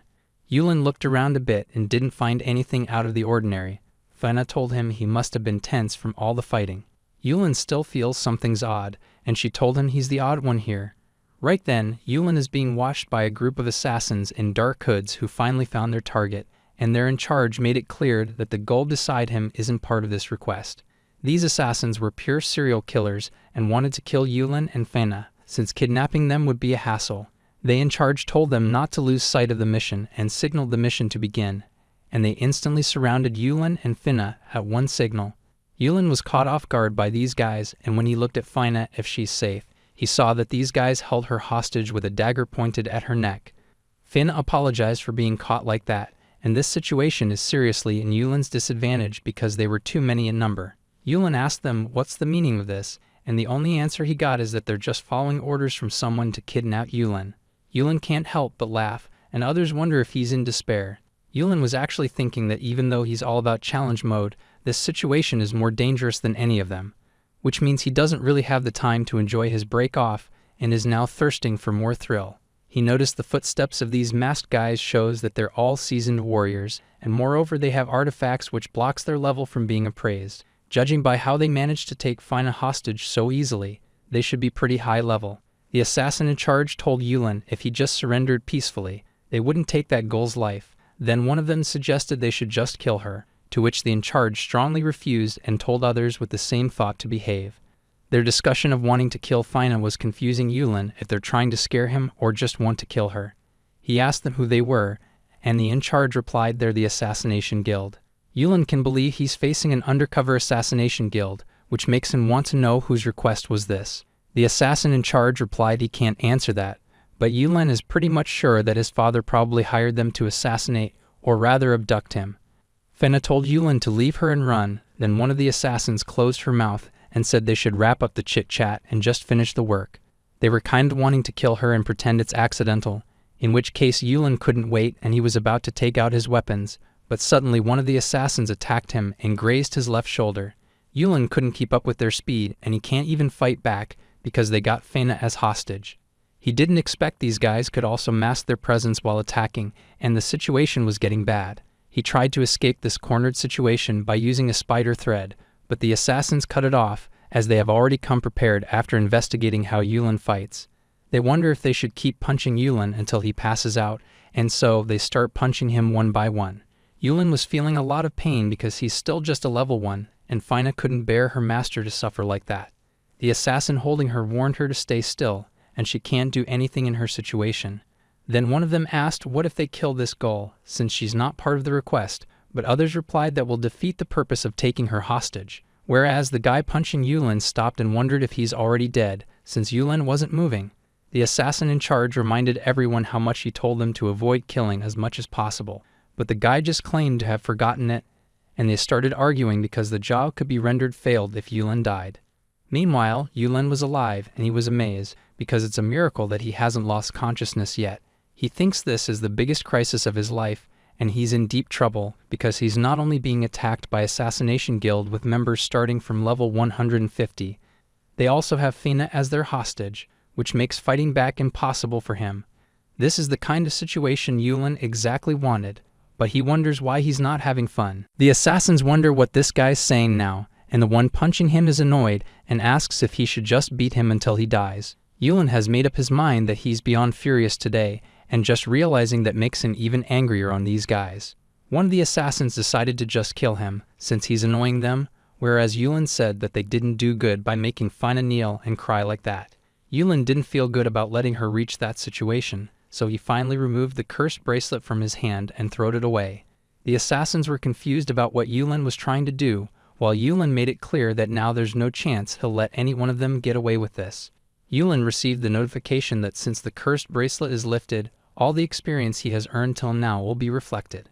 So Yulin started leveling up like crazy at such a speed that even his powers were leaking out, filling up the whole area with an overwhelming pressure. Yulin is constantly getting the notifications off leveling up, and the assassins are starting to feel like something is off about Yulin, because he's emitting a blinding light. As for the assassin who tried to stab Yulin, he can't budge an inch because Yulin is stopping the knife with his bare hand. The assassin can't believe Yulin has such a high defense out of nowhere, and Yulin just threw the assassin away like nothing. Now everyone's starting to feel the pressure, as they see Yulin standing up with an angry face and a declaration that it's too late for those guys now, and he'll drag all of them to hell himself. Firstly, the assassins who were keeping Fina as hostage were attacked by Yulin, and Yulin just barged his way while throwing away other assassins without even paying them any attention. He went and grabbed the hand of one holding Fina and broke it, after which Yulin dealt with the other assassin on the right of Fina. Yulin recalls that at level 1, his defense was weak, so he highly relieved in his mobility to dodge attacks and find opening. But now with the cursed bracelet off, his level keeps rising and so his defenses, thus he fear no attacks in his current state, and right now, Yulin is pretty much invincible. Yulin carried Fina and kicked the assassin in front of him to death, and the one standing to his right was so scared that he started running away. He knows he can't deal with a monster like this, so Yulin caught him with the spider thread and pulled him towards him so he could slash him with the same knife he had pointed at Fina. Other assassins who were seeing their comrades falling one after another were scared, and they complained that they didn't sign up to face such a dangerous guy. They regret coming on this mission now, and when Yulin was about to kill another one, the guy begged him to wait, because he was here just because he was hired, and he didn't actually want to kill anyone, so he begged Yulin to spare his life, but like Yulin was going to believe the words of a killer assassin, Songs finished him off. The assassin in charge couldn't believe the mess caused by one single guy, and he never expected the target to be this strong. He then heard one of the assassins shouting it can't be real, and when the in charge asked, the assassin replied that he just evaluated the target, and his level was hard to believe. Before he could reveal the number, Yulin took care of the guy and asked the person in charge if he's their leader. The leader broke in sweat and he tried to calm himself down, then replied to Yulin that he can't tell him that. Yulin looked at the assassin with death in his eyes, making it hard for the assassin to read his mind. Yulin actually just praised him, and he noticed this guy's weaker than the rest, so it's hard to think he's stronger than them. The assassin was wondering if Yulin could also use appraisal, after which Yulin asked the leader to at least entertain him a bit. The leader was too scared, knowing what awaits him if he faces Yulin is only death, so he decided to just forget the mission and kill this guy even if it's the worst case scenario. He used magic to hide his presence, and in a few moments, he was sure that Yulin couldn't perceive his presence. The leader planned to strike Yulin before he could notice his presence, and this tactic of his is something that he used to bury all the strong enemies he faced until now. He was sure he could kill Yulin this way, and he made a slash at Yulin's neck, but even after that, Yulin casually spotted the assassin as if nothing happened to him, and the leader was terrified because he's sure he slashed Yulin's vital spot, and yet he's not taking any damage. He couldn't believe there can be such a huge level difference between them, especially when Yulin is supposed to be a level 1. The guy immediately used his evaluation artifact to check Yulin's level, and he learned that Yulin's level is actually over 1000 with his job as an alchemist. Yulin packed the guy's coffin with that punch, and while the assassin was barely conscious, he thought even if he doubled his level, it still wouldn't be enough to even scratch Yulin, which means there was no way for him to win from the start, and right now he regrets taking this job without knowing everything about Yulin. Yulin was repeatedly punching the guy until he couldn't take them anymore, after which he just stood back up and cleaned his hands. Yulin doesn't like figuring like this, and he went off to find something around here. Feina asked him what he's looking for, and Yulin finally found the cursed bracelet lying in a corner. He wore the cursed bracelet again while feeling amazed that it was suppressing such a high level. Yulin's level was again suppressed all the way from 1000 to just 1. And it's time for him to resume his self-imposed challenge. Feina then hugged him from behind and apologized for all of this, since it was her fault that he got beaten up, and she caused him trouble. Yulin assured it's not hers but those guys' fault. Feina still feels sorry because she didn't fight back at all since she was keeping her promise not to participate in battle. And now because of her, Yulin has gotten all beat up like that. Yulin asked her to calm down and release him because he immediately needs to drink a healing potion. Yulin took the healing potion, then Feina asked him what they should do with these bodies. Yulin recalls that the assassination guild is illegal, so the alive ones would get arrested right away, and just then some people noticed the scene and came down to check on the situation. Yulin told her they needed to run away quickly, and she asked why they needed to run. Yulin simply didn't want to get caught up in the hassle of being interrogated. Feina suggested they should at least ask these guys who the client was, and Yulin replied he's sure it's his father. And just in case, he decided to kidnap the leader of assassins and ran away with Feina. A few days passed, and the town's buzzing about the assassination guild getting caught, and somehow, guards found the guild members already all beaten up by someone. They just considered the kingdom lucky to get rid of these guys, but Mercadal wasn't that lucky, because one of the guys who know Mercadal was their client came and said that the military is looking into all the nobles who hired the assassination guild one by tracing their connections back. The guy warning Mercadal in person was none other than our protagonist Yulin, and he asks his father why he is causing trouble for him.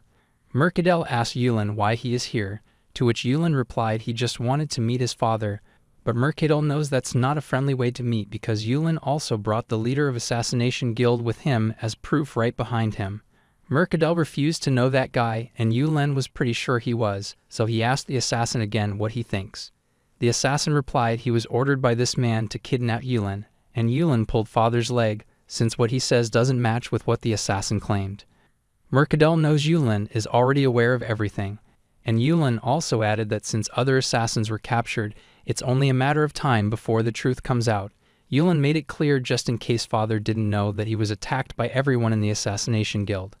Mercadal asked if it meant Yulin's the one who beat them all, to which Yulin just asked what his father thought. Yulin is curious how Father will react to this, and Mercadal can't believe a mere alchemist like him could do that. But still he knows Yulin is by himself most of the time, so there's no other possibility than Yulin taking out all of these guys alone. Yulin tried to play around with words a bit to make Father more anxious, then he proposed that if Father still doesn't believe it, why don't they just duel? Mercadal asked why he would duel a level 1 alchemist, to which Yulin replied it's because it's simpler to solve things once and for all that way, and he actually prefers it personally as well. Yulin also taunted that if Father's keen eye is genuine, he should win easily, and he doesn't think Father will turn down the offer now. Mercadal was provoked by Yulin's words, and he warned him that he'll regret challenging him like this. Yulin is glad they're on the same page now, after which they moved to a training area to duel right away. People around the mansion, including Imanol, couldn't believe their eyes as they saw Count Mercadal having a duel with Yulin. Before the fight, Yulin appraised Father's level, which turned out to be 138, which is relatively high for a person with Sword Saint job, but Yulin feels like it's a bit lacking. Count Mercadal also had one of his servants have an evaluation done on Yulin, and it confirmed that Yulin is only level 1. Yulin is pissed off that man got his level evaluated sneakily like that, and now Mercadal decided to make the first move since Yulin is taking so long to strike first. Mercadal activated his boost skills that increased his physique, attack power, and agility, and Yulin remembers that Imanol was doing the same thing.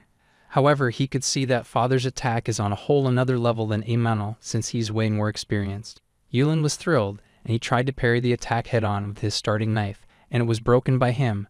Mercadal's attacks seemed either equally or stronger than that of level 1000 Goblin King. Yulin is kind of hesitating because he remembers how Father used to wish for him to become a great sword saint. Yulin is charged in knowing how strong his father is, and not just that, he also knows that the next attack from Father is a feint. Yulin kept dodging one attack after another, which were already feints, and eventually he took the opportunity to graze Father's shoulder with the knife and land the first hit in this duel. Mercadal was surprised by Yulin's combat methods as he backed off after inflicting damage without taking any himself. Mercadal's pride is hurt by it, but he claims that attack barely tickles. Yulin thought that no matter what, his damage output is still pathetic, but that's exactly how he likes it to be.